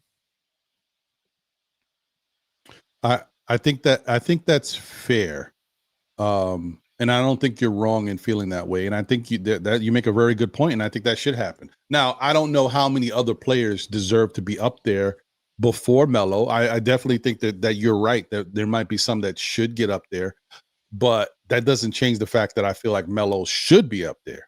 Because the other I think the other thing about Melo too is you have to account for what they did when they were here and what they do when they're not here anymore. Like Melo is not just someone who wanted to be a Knick. He loved being a Knick and loves being affiliated with the Knicks. Still comes back to the Garden, talks to the players, champions the players. He's there at all the big moments. He's there rooting for the team. He's getting the fans hyped up with his energy. Him, John Starks, all these guys. Like, these are guys that you should champion, you should love, you should give them whatever respect and honor you can if they've earned it, obviously. Because even though I love John Starks, I don't think John Starks should have his jersey retired. Exactly. So, but you know what I mean? But like, these are the type of guys, like, those are like little things that add on to the legacy. And you say, you know what? He's a really good dude when it comes to our team. Even if you don't love him as a person for whatever reason, or you don't love some of the choices he's made throughout his career, understand one thing about Carmelo Anthony. He loved being a New York Knick and loves being affiliated with the New York Knicks. And I got to appreciate that. I appreciate it too. You know what I mean? But I hear what you're saying, though, Yuri. I definitely do. Matter of fact, I'll make a prediction. I see Melo being in the front office staff a few years down the line. I don't know if he's willing to do it because he's got the podcast and stuff. But a few years down the line, I could see Melo being a part of the Knicks organization. And as well, moving on to the next topic, the Knicks under investigation. I don't buy it. Not one bit. Hold on one second, Yuri. Before you say that, I just wanted to, because there was two things that I thought about. One, when you were saying something, and one that was said before you came in that I wanted to say that I forgot, and I just remembered it again. First off, when it comes to, I think Nick Yak said something about Melo coming here, took all of our draft capital at the time and basically put us behind the 8 ball. But in essence is what he's trying to say. But one of the things I wanted to say about that too is that the Knicks didn't do a good job of drafting talent. We were really poor at drafting talent. We were really poor at getting guys to come join the franchise, unfortunately. And so when you can't acquire talent and you can't draft the talent the right way, you don't get assets, right? Because nobody wants to give you anything for what you got because it's not good enough. Knicks have always been bad at drafting players. That's a problem. That's part of the issue. If we had done a better job for years of acquiring good talent, then you can create value to acquire assets. We just couldn't do it. And in the draft, we were not drafting the level of talent. And here's the thing too, people want to say about the draft, guys, even if the Knicks, even if the Golden State Warriors way back then passed up Stephen Curry, I don't think we would even drafted Stephen Curry. If you want, we would have. We would have, but he would have lasted 4 years, and then we would have let him go. Okay. I love it. He's right here. His ankle issues, they're like, not good enough. Yeah, that's exactly what would have happened, Yuri. No, the Knicks. I have PTSD from the whole. I hear you, but the Knicks definitely would have drafted Steph Curry. Steph Curry's family were in love with the chance to be a New York Knick and play under Mike D'Antoni. He wanted to be under Mike D'Antoni, and Mike D'Antoni loved the chance to get Steph Curry. Really? So definitely. That was all we were talking about during that time. Everybody knew that. That was like the worst kept secret. Everybody knew if Steph Curry was there, I think at 7 or whatever it was, we were drafting him. But obviously we didn't get him. Now, but Fritz hit the nail on the head. That is the problem. Because we're such a poorly run organization, Steph Curry basically was hampered with injuries for 3 years. If that had happened with the Knicks, Steph Curry would have flamed out here, or the Knicks would have traded him. He would not have become the Steph Curry that we all see today with the New York Knicks. It could have happened. It wouldn't have happened in a Knick uniform. You know what? Fair enough. Yeah, that's the problem. Yeah, no, you want to talk about badly run organization. I remember the days of Derek Fisher going over to Matt Barnes' house. I go back them days. I never was around for the early 2000s. I was a kid not knowing what the hell was up with the world. Yeah. No, those were fun times. Fun times, yeah. Yeah, no, okay. Shoot, I forgot the second thing I was going to say. Maybe it'll come back to me. It is what it is. But I want to talk about the Knicks investigation. Yeah. Go ahead, brother. My opinion on it is this. If you got evidence, please show it out. Don't do this. Oh, I'm going to, do more investigation. No, you said you got evidence. I want to see what you got. Mm-hmm. I am so sick and tired of this. We do not need this in right before training camp and media day. We don't need it. And I hope if the podcast is still going on today live from Central Park, I know the weather's supposed to be bad today. I hope it still goes on, and I hope they talk about it, because it looks like I gained the attraction of Jalen Brunson as well. Wow. What do you think about that whole thing? I mean, listen, I think that I think this is do I think that the Knicks might have figured out a way to do something that is technically outside of the rules to be able to acquire Jalen Brunson? Maybe, I don't know. Yeah, because listen, the one thing we can say about the Knicks is the people that they have in place are smart. They figure out ways to make trades to circumvent the system and the CBA that other people haven't. They get looked at for it in a negative way by the fellow owners and the NBA. But the people around town are like, man, the Knicks are savvy. They're very smart. They find a way. They find a way to give these contracts that are team friendly, even though people complain about certain things. These contracts are great that they've come up with. They find a way to finagle and move back a bunch of different times in the draft out of first rounds to get second round picks to save themselves money. They find ways to do all of this. So if you're Look telling at me what they did with the cat trade last year. exactly, then that was unheard of. So if you're telling me that the Knicks might have figured out a way to get Jalen Brunson some money outside of his NBA contract in order to circumvent the money that we could give him, unless you can tell me it's illegal and you can prove it, I don't see the problem. I don't see the problem with it either. Talk about, hey, if you come to New York, the spotlight's going to be on you, the endorsement deals, all the money you're going to make. Well, okay. Isn't that going to happen? Like, that's what we expect to happen. Are you trying to tell me that the Knicks front office went to like Nike or something and said, listen, we're going to sign this player for this amount of money. Could you do us a favor? And if you do this, we'll do this. Now, you're going to have to prove that. If that's the case, you got to prove that. You got to prove it. And so I don't know how you're going to prove it. Words. Yeah. No, go ahead. You can't infer. Yeah. You can't infer, or you know what? Oh, that's a gray area. No, there's not gray area. It's like you need concrete proof. You need dotted line. This person said this for this. Mm-hmm.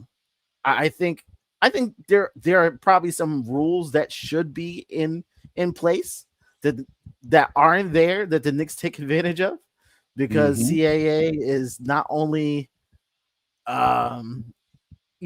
not only is their agent, but the coach's agent, the GM's son. So there's just so many connections that maybe I don't have to speak directly to you, but I can talk to the person behind you to talk to you.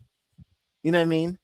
So there are some loopholes that the Knicks are taking advantage of, but don't point that loophole out and say that's illegal. That's a gray area. That's what annoying me. What they did with the cat trade last year convinced me that we got the best front office. I don't care where they get ranked. The Knicks have the best front office ever since God knows how long we had a competent front office. I've never seen a competent front office this savvy. Yes, you want to say, did Leon Splenda? We could name a few, Evan Fournier and Kemba Walker. Fine, you want to name those? Fine. Ever since then, the man's been on fire. He got two all-stars here. He got Jalen Brunson and he got Karl Anthony Towns. Two in 2 to 3 years. And what he did with Cat, SKF, till this day, I am still shocked with how he pulled that off. He traded Dante DiVincenzo and Julius Randle, which at the time, Randle had good value. Dante's value was at an all-time high, especially with that 3-point record that he set in MSG. And if you look at what we gave up for Cat, we didn't give up as much as we did. Yeah. And he included a player from Charlotte, too, that we had. And we got a player from Charlotte. And we managed to trade that player as well for some picks as well. Yeah. Like, I don't understand. He was on distress. He was kind of distressed at the time. Like, Cat reputation was worse than his play. You know what I mean? And they took someone who, you know what I mean, in the eyes of fans in the NBA, they were looking down on Cat. And you know what they say? You know what? Incident. Yeah. So it's like, yeah, they took advantage of bad press and knew they could rehab it. And now look, Cat's on Bloomberg News. Cat's on doing commercials now for Target. Cat's on Slam. The guy's reputation's basically saved at this point. Yeah. Yeah. I think the best move the Knicks did in their front office is when they changed the regime. Worldwide West was supposed to be in the front office, and they changed their mind. Worldwide West, you're not in the front office. You're just a civilian. And that civilian does a lot of work for us. So I'm pretty sure if they did, if they did go unconventional, they did it in a way that is by the book. It may be a gray area, but I don't think it's illegal. Right. I mean, yeah, I could agree with that. Let me just real quick before we continue with the conversation, to shout out to Nick Yak. Let's see here.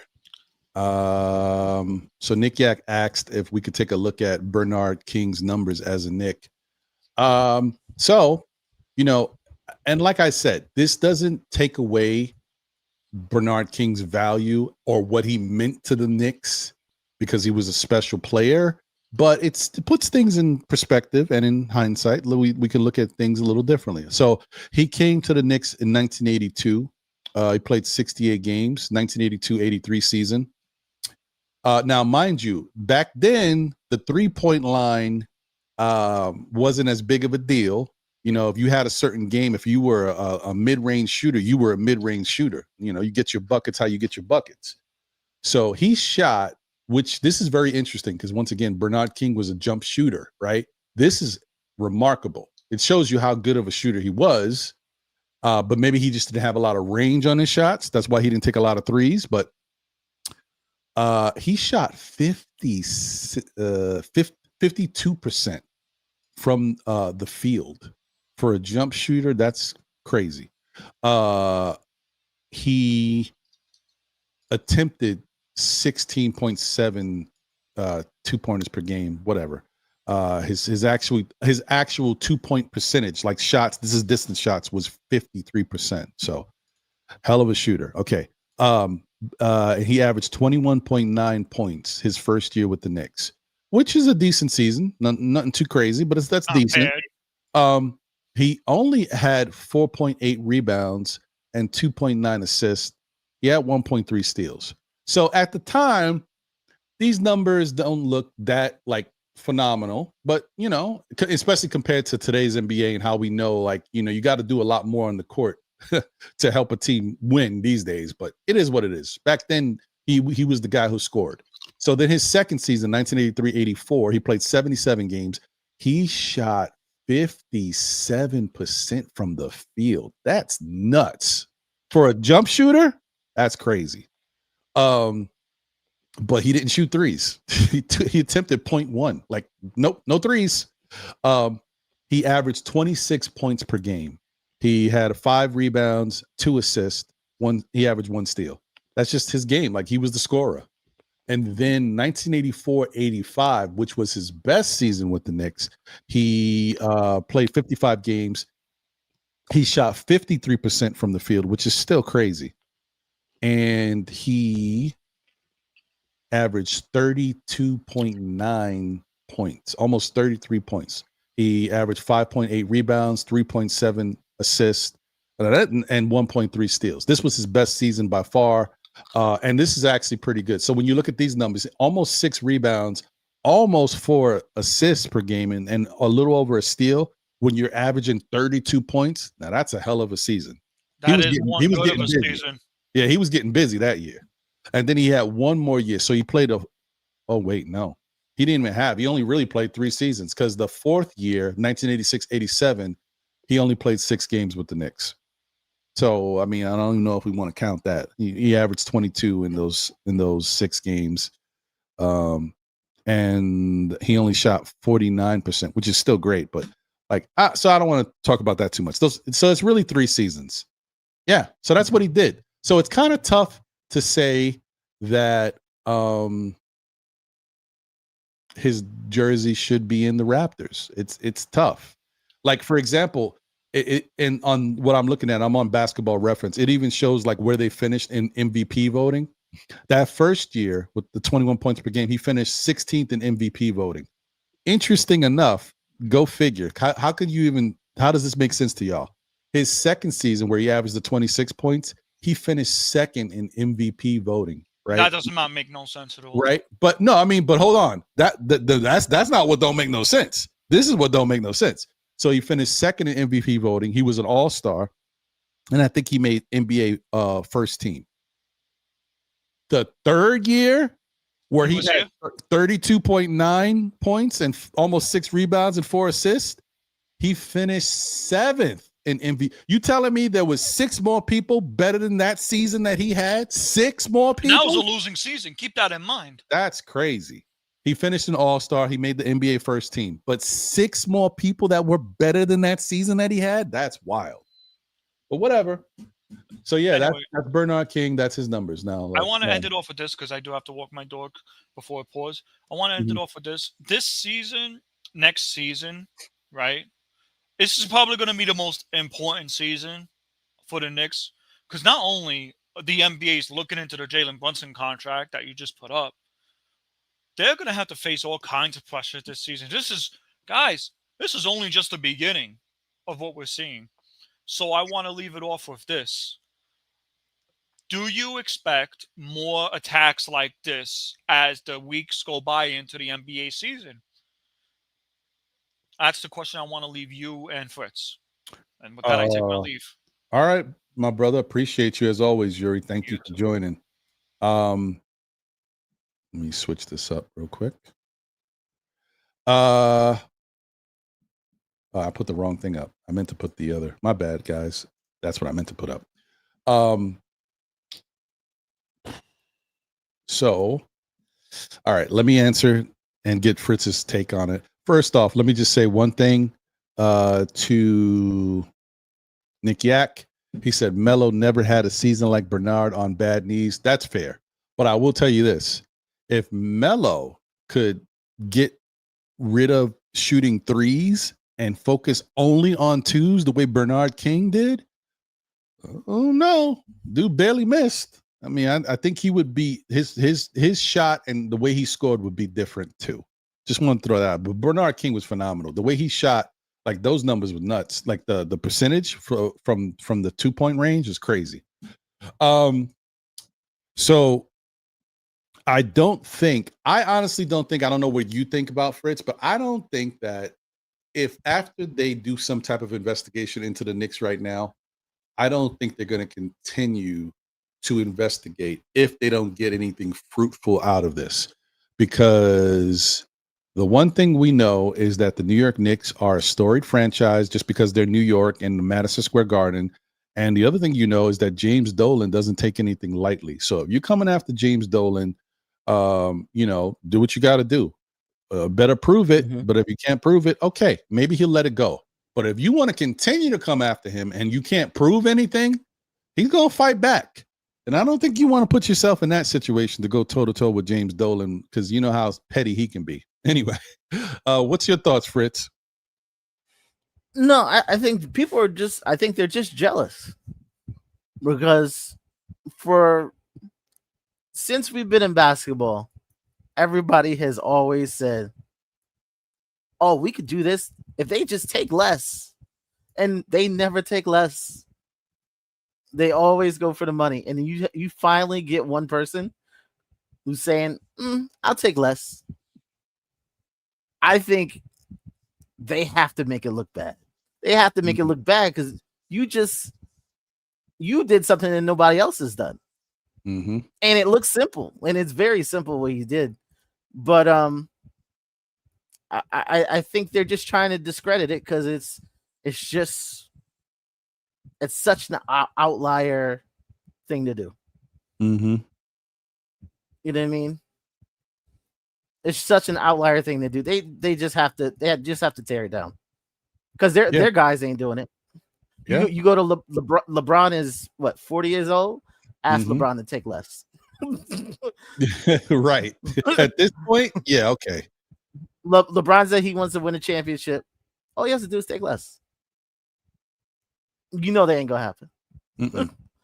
No, because and I think they're jealous. Yeah, and because certain players, we've seen it already. It may not be the popular thing to do anymore, and that's why maybe some players have moved away from it because they don't have the backing in their corner. But at the time when guys were acting like this, first off, LeBron is his own entity, and LeBron feels like I don't want to say that. I don't want to say that he feels like he's bigger than the game. I think he feels like he is the game, but he's different. Okay, so he's in a class by himself. So he can feel how he wants to feel because of the records he's broken, because of the time and the blood and sweat that he's given to the NBA. But like the guys who were making these type of decisions were together with LeBron. Like they were surrounded by him. They were playing in the NBA together with him. So they had their own thing. Nowadays, you don't have guys that have a backing like that. They're basically out there on their own for themselves. So they make their own decisions. They got to figure out what's best for them. And they may not be as willing to take chances. We do still see it from time to time. We saw it with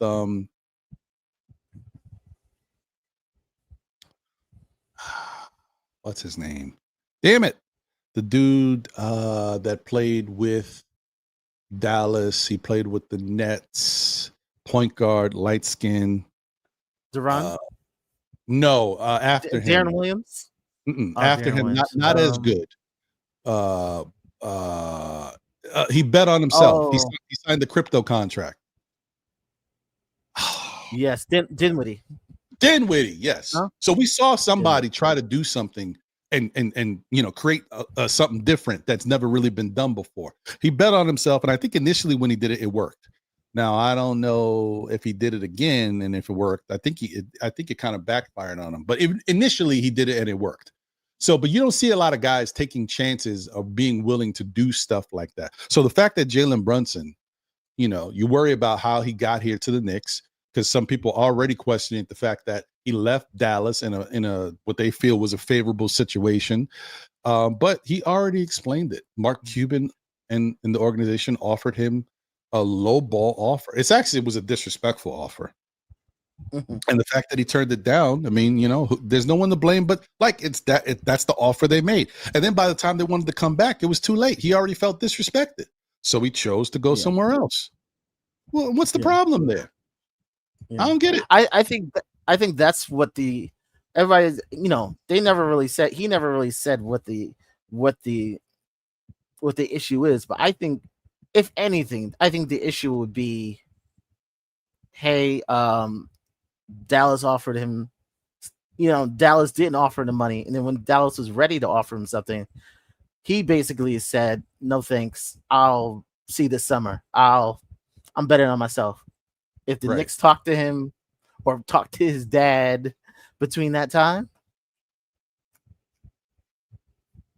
Yeah. I mean, if he's CAA, you know what I mean?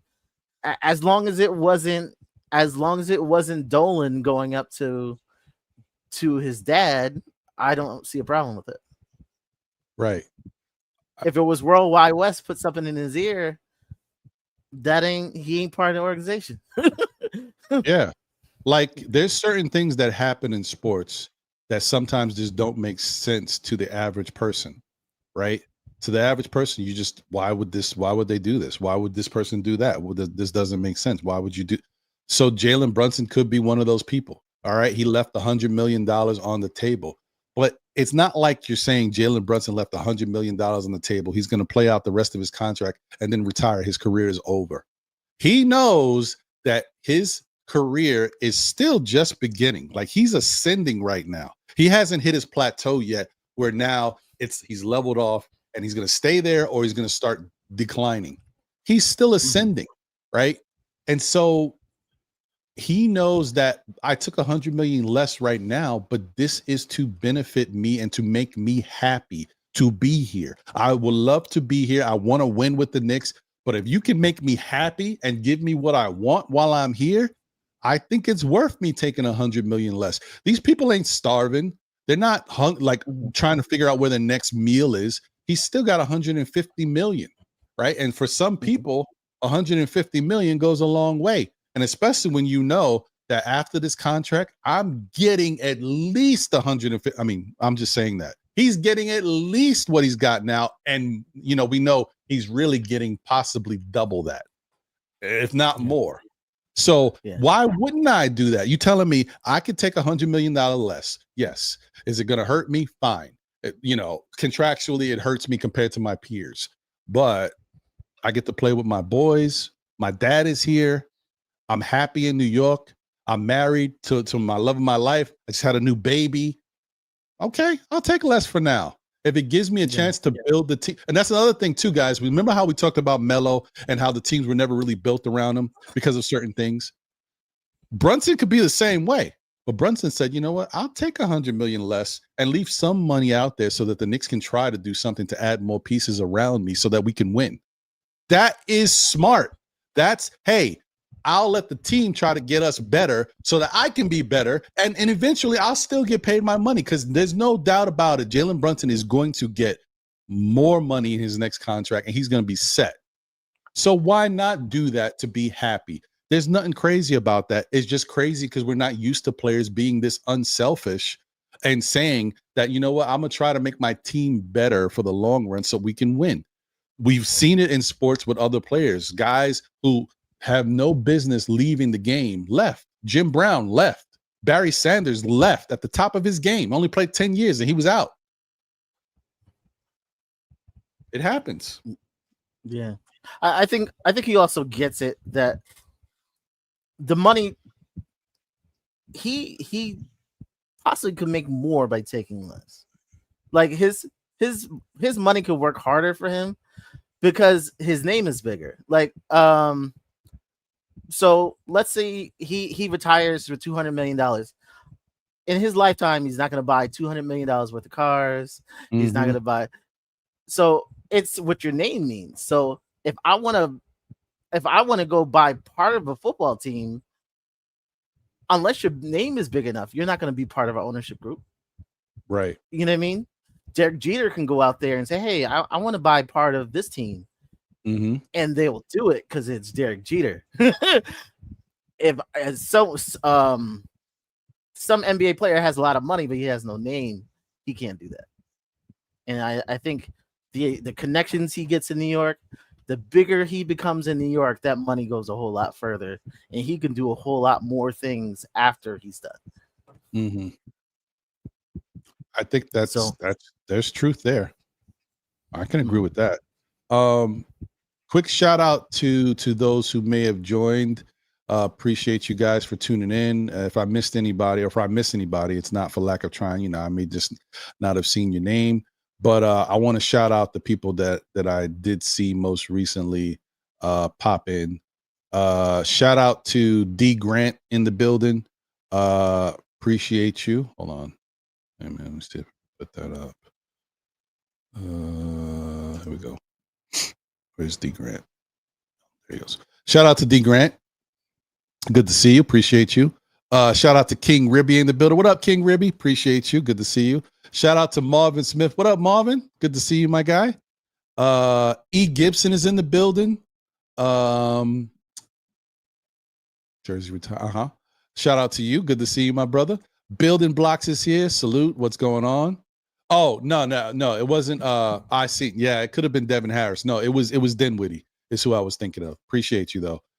Shout out to the official Payback in the building. Said I agree Brunson Johnson would retire over Melo, but not because he's a better player, because he took a better approach and overall has a great argument to be better player as a teammate.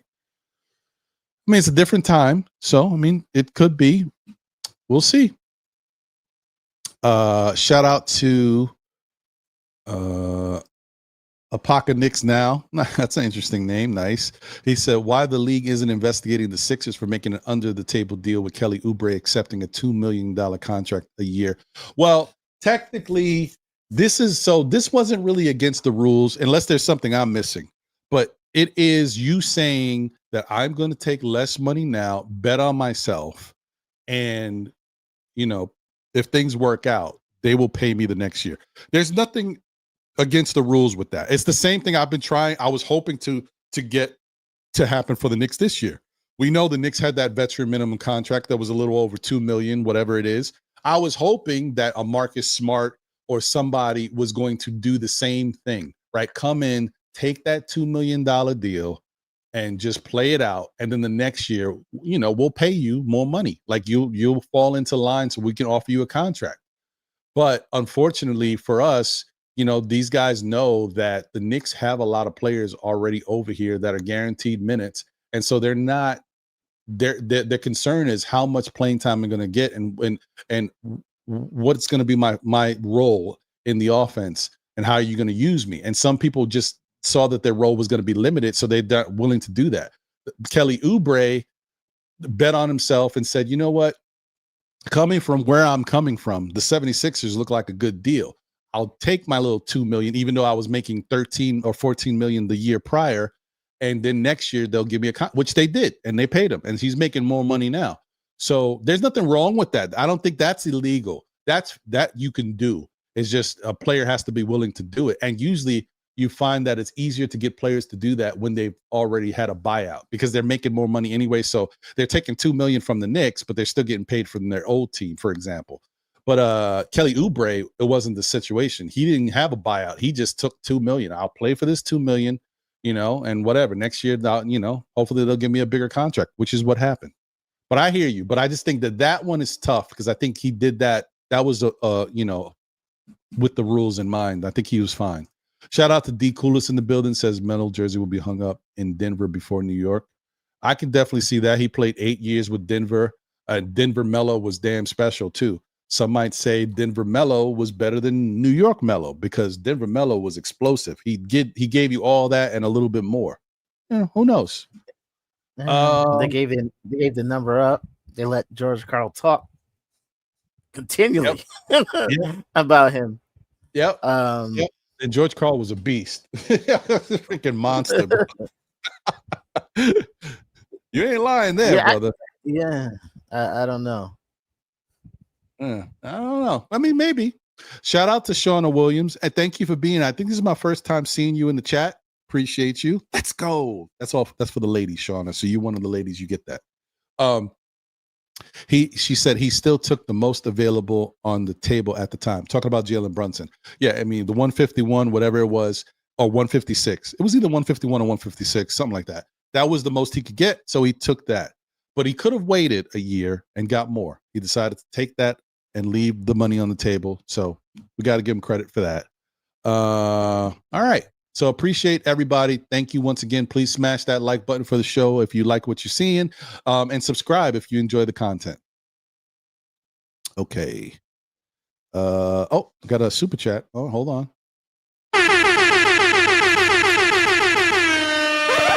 You know what it is. Shout out to Corey Lee. Corey, what's going on, my brother? Haven't seen you in a minute. Says, and I hope you're doing well. I hope the family's doing well. He said the Knicks was going do this with iHeart, for iHeart. Yeah, I mean, that's what they were trying to do for iHeart. And unless the CBA would have precluded them, or like the Players Association agreement stuff would have precluded them from doing it, I think they would have tried to sign iHeart to a contract, the most like a minimal contract, maybe a 2-year thing if they could have again. But I don't know about the qualifications there. And then bless him later. But yeah, I mean, he took the deal he had to take that he felt was worth. And then listen, I can't fault him. He's an NBA champion. Travel Vibes in the building. Shout out to you. Hope you're doing well. Good to see you. Haven't seen you in a little bit. Good afternoon, Ron. Salute everybody. All right. So that's the thing, guys. I think the Jalen Brunson investigation, they're obviously going to do it behind the scenes. And don't be surprised if you don't hear anything else about it. Because remember, they're only going to say something if they found something that they know is tangible that they can prove. And I wouldn't be surprised if they don't find anything that they can prove. You can speculate and have guesses about anything, but it's all about proving it. And when you go after James Dolan in New York, you better come with your stuff. You see that the Knicks are still in a lawsuit with Toronto. That still hasn't gone away. So this, stuff takes time. So I wouldn't stress it too much. Okay. So now that brings me to training camp. Right around the corner, guys. Right around the corner. We are almost there. I can't wait. We're going to have media day. We are going to have, the beginning of training camp. These guys start to work. We start to see what's going on.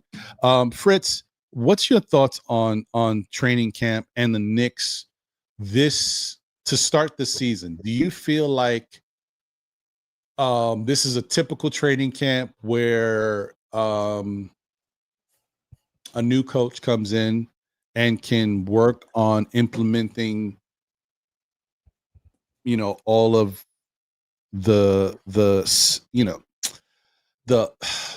ideas and the sets and stuff that he wants to implement? Or does Mike Brown have to take a little bit of a back seat because of the fact that they don't really because they have championship aspirations, and they, you don't really have a lot of time to change the whole style of play. You got to keep some stuff in place. How do you feel about this training camp? Can Mike Brown really implement a lot of stuff, or does he have to find a way to just incorporate some things and keep what they're already used to? I think the Knicks are an open book. There's probably some things that the front office has ideas on even before he came in. You know what I mean? But one good thing is like this team mostly has been together. At least the front, at least the starters have been together. Yeah, I'm hoping it's just the uncertainty because hopefully Mitch is there. I think it's reversed. Yeah, hopefully, yeah. I think if everybody's, if Mitch is back, I'm not really worried about like chemistry and them picking up a new scheme because most of these players have played together before. I don't think it's going to be like a whole new school. I think it might even be relaxing for some of these players. Like, okay, we're not die hard set on some of these old schemes. This might be new to a lot of these players, like something exciting, something to take on. Right. And I apologize, guys. I just noticed right now. I mean, I was looking, but I wasn't really paying attention. I just noticed my camera was flipped, so I just flipped it back around the way it normally is supposed to be. I didn't realize it was flipped, and my words were backwards and behind me. I'm like, what is this? I was like, okay. Anyway, yeah, no. So I agree with that, Fritz. And I definitely think the Knicks have had a plan in place. I think they've had a style of what they like for this team and hope that the coach will come in and agree with that and implement it. Under Tom Thibodeau, Leon Rose gave Tibbs a lot of credit, said this is his team. I'm not going to tell him how to coach. Whatever he decides is what he decides. But when you make a decision to actually fire him and go with a new coach, at that point you can start to come up with a style that you want the team to be, and you bring in a coach that hopefully when you're interviewing says, okay, yes, that's what you want, we can do that. So this was the time to do that, and maybe we're going to see that this is the vision that the front office has for how they really want the Knicks to play going forward. So I agree with what you're saying there. Shout out to Wacko in Brooklyn, by the way. What up, Wacko? Good to see you. Yeah, I think so. And so but that goes back to the whole thing. How do you feel like we're talking about New York fans here? Do you think the fans are ready for a new look Knick way of playing? I mean, I'm not saying we already showed we can be a very good offensive team last year, so that was already a difference. Like we already started. You started to see it, but I just think we're going to see even more of that. And I don't know if the fan base is ready for that, considering we've always been New York Knicks, the hard-nosed workhorse defensive team. Do you think the fans are ready to accept what this new Knick team might turn into? I think they're excited for new offense, but New Yorkers love defense. And when somebody lets somebody blow past them, you know how the fans are. Yes. So the defense may have to be sacrificed a little bit, but they can't let it be what it was 8 seconds or less. It can't be all gas, no brakes. It can't be that. it just can't be. Yeah. So I think they'll be a little forgiving, but yeah, it can't be. We're a great offensive team, but the defense is non-existent. It just can't be that. I can dig it.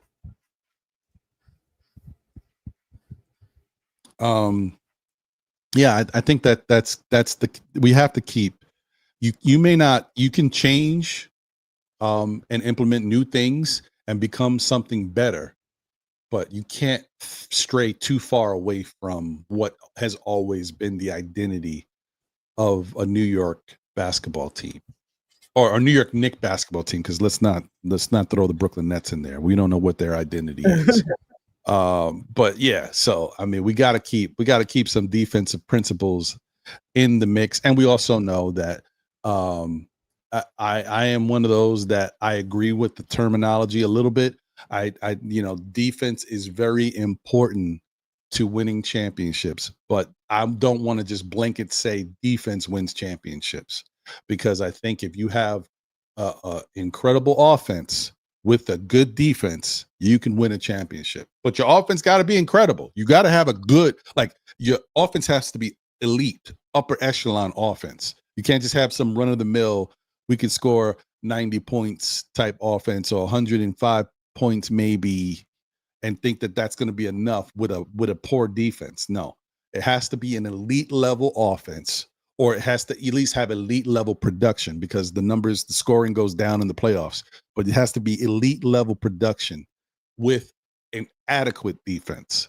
You can win a championship like that. I had no doubt in my mind. We already seen it happen, but can the Knicks do it? That's another story.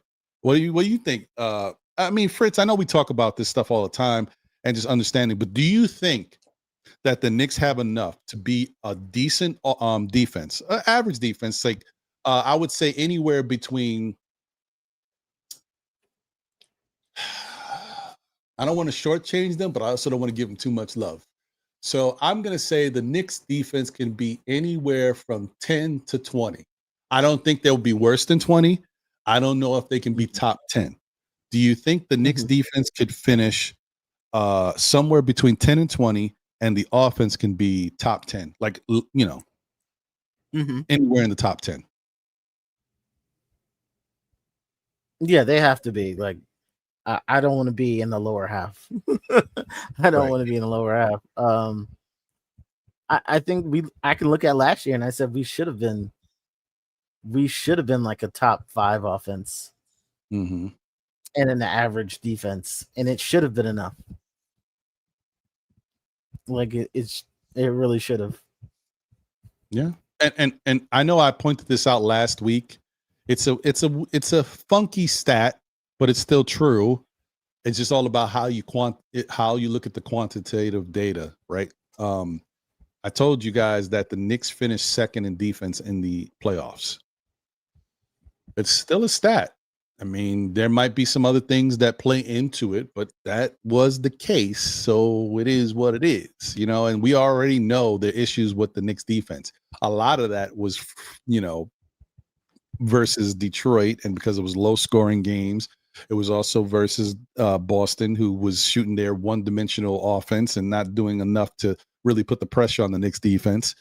The stats went the opposite way versus Indiana. We know that, but just throwing it out there, So it's not like it's unheard of for the Knicks to have a top 15 defense. They can definitely do it with the guys they have right now. The Knicks can have.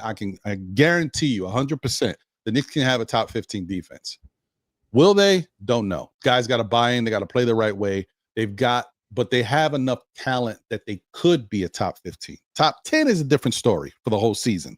That you need guys to buy in and really take their games to the next level and lock in. And you have to have really good defensive schemes, which we're hoping Brendan O'Connor can create for the Knicks. Something, a little departure from Tom Thibodeau's style. And, without using drop coverage, what can he come up with that'll allow the Knicks to be in better position to stop the opponent? I'm looking forward to that more than anything else, to be honest with you. I want to see how we can start playing better defense, better closeout, point of attack defense on the perimeter. I'm waiting for that, Fritz. I can't wait. I want to see. I want to see players that aren't exhausted. I think that alone should raise the level of play on defense. That alone should raise the level. Yeah.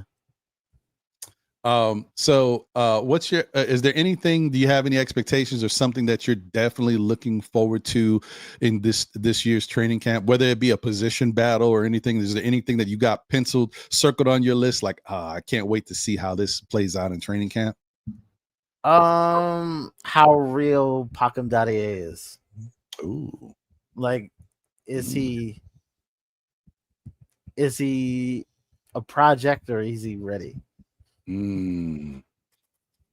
I think that's a big question. If he's ready, we're not saying star, but hey, he's in the rotation and we're not going to worry about taking him in or taking him out. Like, you have your spot. can he earn a spot in the rotation? That's fair. I mean that's a good point, man. Because Pacom Dadie is a young guy, but you know the Knicks do look at him for his potential, and we want to see him grow. We can't, you know, every year you can't keep saying, well, he's so young, he's got so much time. You know, at some point he's got to show that he has something that keeps improving, that, you know, like this young man is getting it. He's like, you know, that's what you want to see as an organization, that Pacom Dadie is getting it. He may not have had the time to show it yet on the court in front of everybody, but we're looking at practice, we're looking at training camp. Pacom Dadie looks like he's a man on a mission. Like he's worked on his game, and he's come in with a different level of focus. You know, we love that as players. I mean, as fans that love teams, we love to hear, oh man, this year you guys got to see this guy. You're not going to recognize him. This is how different he is. His game is different, or he's come in the best shape of his life. You know, we love to hear all that stuff. So yeah, I'm with you on seeing how Pacom Dadie improves. But my two things that I'm looking forward to, well, it's three things, okay? Obviously, the first is I want to see how the team buys into Mike Brown's style of coaching and what he wants to implement, you know, how they buy into that. Well, everything with the whole coaching side of it and how they can transform and become better going forward. That's first. Second, I want to see that Deuce McBride takes a step forward. It starts in training camp. And, you know, I want to see that he takes a step forward and improves off of last year's down season, right? Because I expect him to have a really good season this year under Mike Brown and the rest of the coaching staff. I think he'll have a really good season. And then lastly, this is the one that's the curveball for everybody. I expect Tyler Kolek to get busy in this training camp. I expect that when you tell me I'm bringing in a coach that does a great job coaching offense, I'm bringing in two other guys that are really good at coaching and helping with the motion and pace of the offense and figuring out better ways that we can move and get better opportunities. And I need somebody that can orchestrate that, move the ball, and make sound decisions. And Tyler Kolek, that's who you're supposed to be. I expect Tyler Kolek to look I expect him to look even better than Jalen Brunson as far as orchestrating the offense. That's how good I expect Tyler Kolek to be. So that's what I want to see. And if I don't see that, then I have to look at Tyler Kolek a little differently. This is the best possible situation he could be in for someone with his skill set who don't play defense really, to have a coach that can coach offense and likes motion and likes moving the ball and making good passes and finding the best shot. I mean, if you can't succeed or look good in this, then you don't need to be with the Knicks. Mm-hmm. My one concern is that they're going to training camp and then they're going to go to Abu Dhabi for 2 games and then they're going to come back. And it's like, okay, is it going to be some like jet lag between, you know, like the change of pace, right? The change of pace, because you're not just we're going over there to play 2 games. No, you're going over there and you're representing America. It's like the All-Star weekend for like a whole week. Like so it's gonna be, they may be in game mode in training camp, and then you get over there and then you're ambassador for a week, and then you got to come back and get back into game mode. Yeah. That's a good point, man. The NBA is putting these teams through some interesting stuff, and unfortunately, the Knicks have been chosen to be one of those teams. Which is, you know, if you could change things, I'm sure the Knicks. I'm sure, from a basketball standpoint, the Knicks would not want to be the team that goes to Abu Dhabi, right? But from a global brand standpoint, and continuing to push the new look of the Knicks and how we are now a championship contender and want to be on everybody's radar and want to be looked at as the great teams in the past, the Bulls and stuff, how you know, whenever the Bulls would play out of the States, they, you know, fans would go crazy. They would be the big ticket item. The Knicks want to be that too.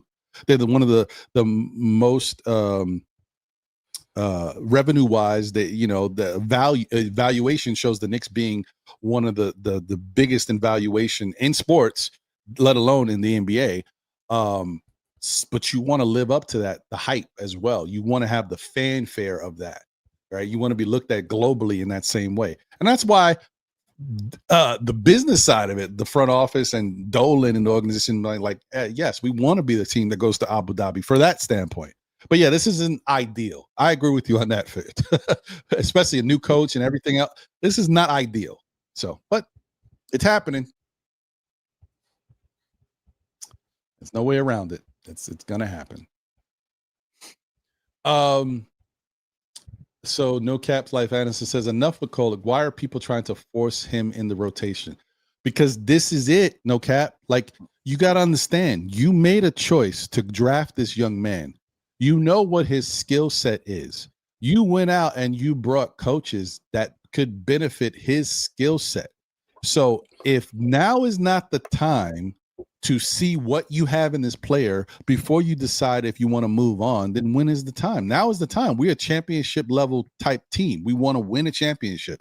If Kolek is not going to be the answer, like one of the answers for this team, this is the year to find out. This is the year you either it's the Knicks have changed their timeline. The timetable is different. These players either you're gonna be a make or break type of player with this team nowadays because they have different goals. Tyler Kolek is one that is a little funky because his defense is very suspect, or if not, non-existent.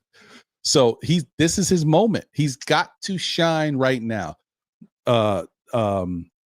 Mike Brown is the type of coach that likes to mess around with the rotation and likes to include more players in his rotation, especially if he wants to get the best out of them and keep them fresh. He will play some guys here and there. Whether or not Kolek makes that, don't know, but he has a chance. And if he has a good training camp, this could be his moment. This is it. This is bigger than the summer league for Kolek. Kolek needs to show out in training camp when they're practicing and running their sets and orchestrating his offense. Kolek has to show out, or I guarantee you Kolek will not play many minutes at all, and eventually he will get traded this year because he just won't have done anything to show his worth. This is the best time to do it. You're not going to have a lot of time. As Fritz just said, they're going to have training camp. Then they're going to go to Abu Dhabi for 2 games, right? And we're trying to put our best foot forward. So I'm not saying they wouldn't play Kolek, but most likely they won't. So we'll see. I just think like this is his moment to show what he can do. You're not going to get a better moment than this unless he was like traded to a team, somewhere else that has a really good offense, or like a Utah. They will love him, but we'll see. That's all I got. Shout out to Buzzer Beater. Appreciate you. What's good? Hope you're doing well. E. Gibson says we have improved depth, but I think health and how the players adapt to Brown's system will be huge. 100%. He also said offense, we need better spacing and ball movement. Defensively, we need to improve on the perimeter and have better communication. Facts. Wolverines 1986 says Rick Brunson was forced to step down as assistant coach of the T-Wolves. He was assistant to Tibbs in Minnesota. He had a 5-year gap in the NBA, which is why he questions why Rick Brunson is still a part of the coaching staff here now that Tibbs is no longer here. I hear you, Wolverines 1986. I'm picking up what you're putting down, brother. The other thing that I would say that I'm looking forward to, but I don't think training camp is going to be a big indicator of that. I'm expecting, Cat and Brunson to have better seasons this year, which is saying a lot because Cat had a really good offensive season. But I'm really expecting for Mikal Bridges to take a step forward. But I don't know if we're really going to see that step forward happen in training camp. What do you think about that, Fritz? Like, I think tangibly, he's just going to have another good training camp like he would always have. But I think the improvement is going to see, you're going to see that on a game in, game out basis. Yeah, hopefully this year he isn't experimenting with a new shot. Right. Like he did last year. So last year his questions is, I have a whole new shot. I'm I want to be even a better shooter. And then all the questions came up. So hopefully he has a better start because his year started bad and it lingered into the year. Yeah, he has to have a better start, a confident start to the year, because last year it started off with questions and he eventually kind of redeemed himself toward the end, but it was a rough go early in the year. Yeah, that's true. Yeah. So weird. Somehow Corey Lee gave 2 super chats, right? I read the one and it was the only one that showed up, but it looks like he might have had another one that was being processed prior to that. So let me get to his other super chat.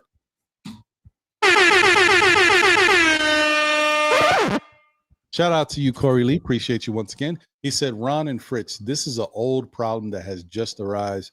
And the league has been doing this for years. It's the dynasty syndrome. 90s Bulls, the 2000 Lakers. So now I think this is a mellow conversation. It was a mellow conversation, right? Yeah. So yeah, and you're right. That's true. Yeah, I mean, it's nothing new. It has been happening. It's just, fortunately, for them, they won. Like the 90s Bulls eventually won, and the 2000 Lakers, they had success and they won championships. Whereas the Knicks haven't had a chance to see any of that, get to the promised land yet. So it's just looked at a little differently for our team. And we got a question going forward, how much we've learned from all of this. And I think we have. I think bottom line is that there's the best. You want to talk about good signings, like Jay Chosen brought up the best signing he's ever seen was bringing in Jalen Brunson. And I agreed with him. But now I just thought about it. You know what, guys? It sounds funny, but the best signing we've seen, is it in my lifetime? I don't want to say in my lifetime yet. There's still more time left. But really, the best signing we've seen is Leon Rose to the front office. Because it starts with Leon Rose. And then Jalen Brunson gets here. Then we get Josh Hart. Then we get OG Anunoby, Mikal Bridges, Karl Anthony Towns.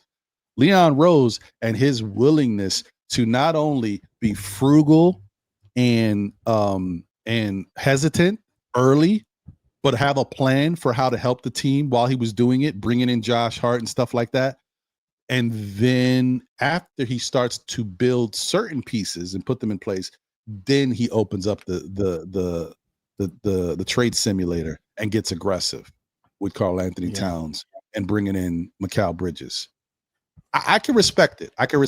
So on the Leon portion, I said the genius of Leon has given New York everything Phil Jackson promised.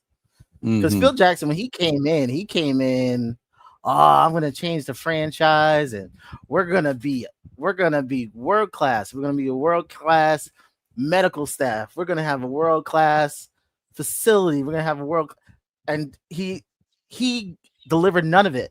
And then Leon came in and literally point by point what Phil promised, Leon has given New York. That's true. That is true. I would say, and that's the thing. I remember what I was going to say earlier when Jay was talking, but I'll save it in 2 seconds. You know what? No, let me say it now. Just get it out the way. I was going to say part of the problem too with James Dolan, another mistake he made was he got too close to the players, certain players in particular. And that's why when you get too close to players as a person in power, right? Certain things can affect you more than they really should. On teams, whether it be basketball, football, baseball, there's some players they're not great people. They may be great players and you respect them and you want them on your team because you know what the value they have. But as people, not so great. Now, it's one thing to say, well, this guy's not a great person, but he does fantastic for our team. He lives up to his obligations, and that's it. I leave it at that. It's a business relationship. But I don't know him. I don't chill with him. I don't hang out. I don't get drinks with him. But what happens if you are the type that you do chill with the player and you're the owner and you do get drinks with him? Mm-hmm. That's when things change. And that is the problem that James Dolan had, with someone like Charles Oakley. Yeah. They were friends. Dolan had, they said like stories like Dolan, like players chilling with his kids and hanging out with his kids over his house. And I'm like, really? He had that kind of relationship. Yeah. There's nothing wrong with it. Don't get me wrong. You can be the type of owner that does that, but you better be doing it with the type of player that has the character, that appreciates it, and that it won't backfire on you. And listen, I don't know. I can tell you one thing about Charles Oakley. Charles Oakley has always been a firecracker. Okay. He's always been that way. His personality has always been something a little to be desired. And then you want to mix alcohol with that. And that's one of the type of people you want to befriend. And you're in an ownership capacity. I just think he made a mistake there. I don't know if he's made more mistakes, but I think there was a mistake made there. So you can look back at the interview. It was the Nick of Time show and Nick Fan TV did an interview with Charles Oakley. And Oakley was definitely sauced up. And he was sauced up. And somebody said something, he kind of took it the wrong way, and I'm like, wow, like quick to take offense about something. Yeah, he's a lit fuse, man. It only takes a little spark and he's out. He's out of here. So I think just he just made a little mistake, and there's other owners that do stuff like that. Mark Cuban is the type of owner like that. Jim Ballmer is that type of owner. And, sometimes it can work for you, but you got to be very careful. So, yeah, shout out to HP Carlos. Salute to you all the way from Portugal. Always good to see you, my guy. Hope you're doing well. Shout out to Chris Gotti in the building. What up, Chris? Hope you're doing well. Nah, no doubt, brother. And listen, you whatever you missed, you can watch. I mean, I know it's a long show, but you definitely can watch the replay. We talked about a lot of good stuff. The conversation is always good when I have guys like Jay Chosen and Fritz up here. So appreciate you for tuning in. And also shout out to Tay in the building. What up, Tay? Good to see you. And there was one more person that joined that Buzzer Beater is here too. Shout out to you, Buzzer Beater. Good to see you, brother. Okay. All right. Well, listen, guys, that's pretty much all I got today. Keeping it short and sweet. If a 3-hour show can be short and sweet. As we go further, we'll get back into our regularly scheduled stuff. We'll talk about more things. We'll figure out ways to incorporate the call-in people as well, open up the phone lines. But for right now, I just want to keep it plain and vanilla today, and just go from there. Training camp is right around the corner. We're going to have a lot of media coverage going on. There's going to be a lot of stuff to talk about. The narratives are going to start to pop up, and it's going to be a fun time for us as Knicks fans. I can't wait. So definitely, stay tuned, guys. And appreciate everybody who's tuned in. Thank you guys as always for showing love and supporting the show. Fritz, any final words, my guy? And anything you got cooking for the horizon? I'm probably gonna be on later. My show, NBA Economy Show. I'm really looking forward to the week. I think a lot of decisions in the NBA will happen this week. So I'm hoping the Ben Simmons thing happens this week. His decision, whatever he does. But I think we will have stuff to talk about this week. Even if it isn't the Knicks, I think there's gonna be some movement. All right. I like that. I hope so. Oh, and being that you brought that up, I realized that you came on and I had already kind of really talked about that. But before you go, I just want to get your thoughts on this. How do you feel? Am I putting too much sauce on it the way I'm thinking about Ben Simmons? because my feeling is, and you might have already heard it, the thought behind there's a guy that, you know, a certain number of teams, maybe 4 teams, are interested in still. He's basically holding the NBA hostage in his own way. Not really, because there's other stuff going on, but people are waiting to find out what Ben Simmons is doing. Then you find out about a week ago, his agent has decided to part ways. That's interesting. Okay. And now we find out recently that he's contemplating retirement. But of course, there's still a team or two that might acquire his services.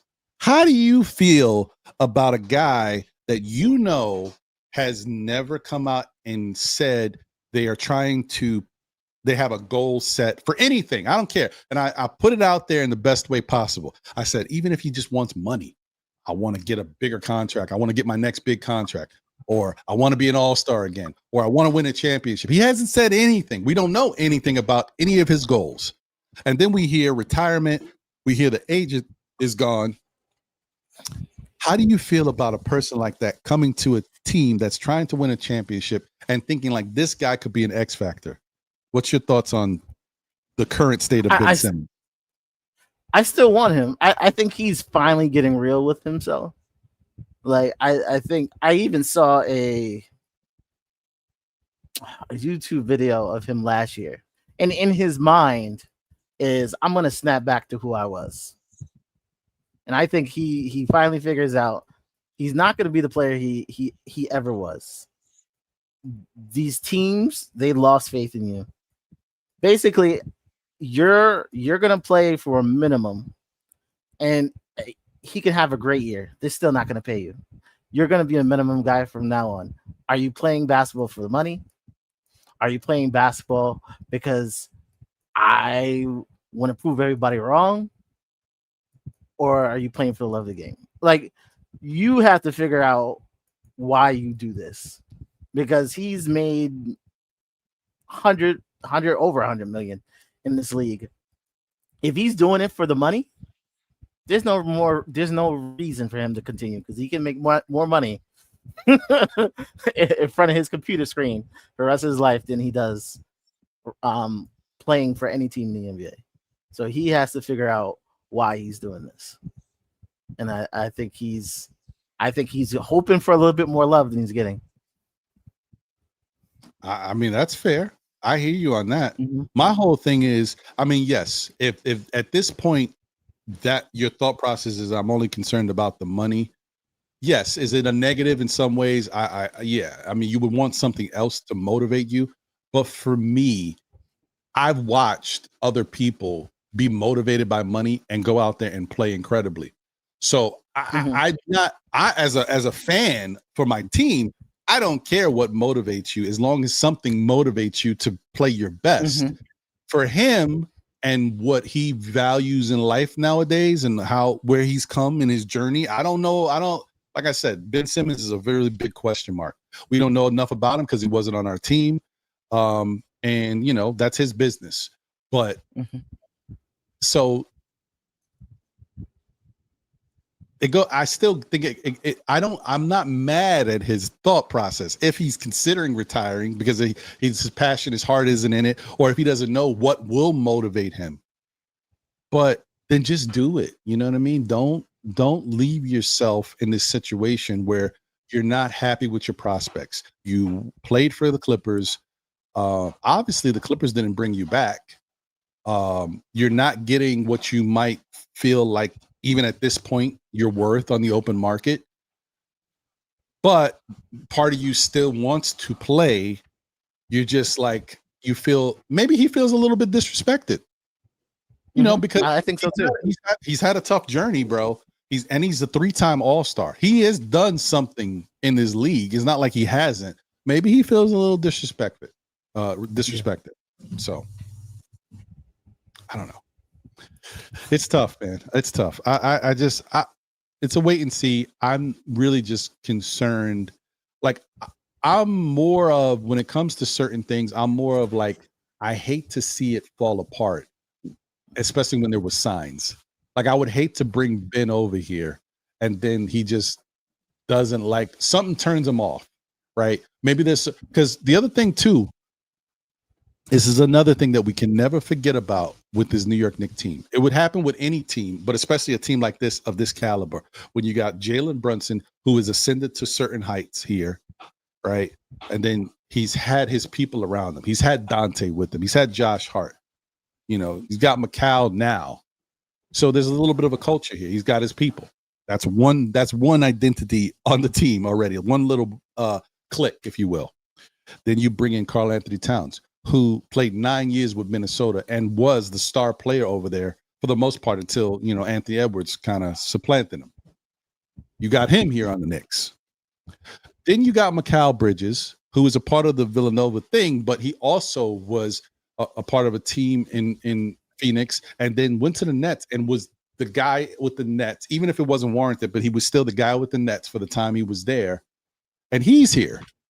Then you got OG Anunoby, who felt like he was kind of overlooked offensively with Toronto and wants to make a name for himself on that side of the ball. He already knows what he can do defensively.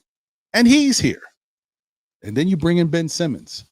It might be a lot of personalities over here. And, you know, Ben could easily be turned off by certain personalities, or certain personalities can be turned off by Ben Simmons. So there's a lot of things here that, you know, have to align and work. And we're not sure if any of it will work. So I get concerned about a lot of these things. I don't know. We'll see. But hey, Fritz, once again, I just want to thank you, my brother. I will tune in and stay tuned for the NBA Economy Show when it does air. Looking forward to it. Appreciate you once again. Can't wait to have you on again to talk about more Knicks stuff, especially as we get more content and more stuff to talk about. Definitely looking forward to it. Thank you for everything you do. Shout out to you once again. Please show love to the NBA Economy Show. Like, subscribe, comment over there on his programming. He's got some really good stuff happening. And please continue to support him in whatever he's got going on with the Nick of Time show. Shout out to all the guys over there. You know, Jay Ellis, Ryan, Lee, Ebony, Phil, Be the motivator. Yep. Be the motivator. You know, Apollo. Everybody over there, man. There's so many. So shout out to everybody, man. Appreciate you guys so much. And once again, I want to thank everybody in the chat. Thank you guys for tuning in. As I always say, tell a friend who tells a friend who tells another friend. Still, Knicks fans, we'll be back again, whether it be on Saturdays. Normally at 11:30. You know, I was behind because I was stuck at the post office today. Normally at 11:30, so I could talk y'all off the ledge, and you can help talk me off the ledge if I get a little too out there. Monday nights at 9 p.m. for SKF Weekly, and occasionally during the week at some point. I've still got to figure out how I'm going to do the next show for State of the Game, when we talk about some Mets or Giants or Knicks stuff that we may not normally talk about on the other shows. So shout out to everybody once again. Appreciate the love you guys show and support. Smash that like button on your way out if you haven't already done so, and please subscribe if you like the content. Once again, man, take care of yourselves. Remember, no matter what, the good, the bad, the ups and downs, we are still Knicks fans. I will see y'all on the next one. Take care, and don't forget, be good. But if you can't be good at it. I'm out. Later. It's dark over here. It's dark over here.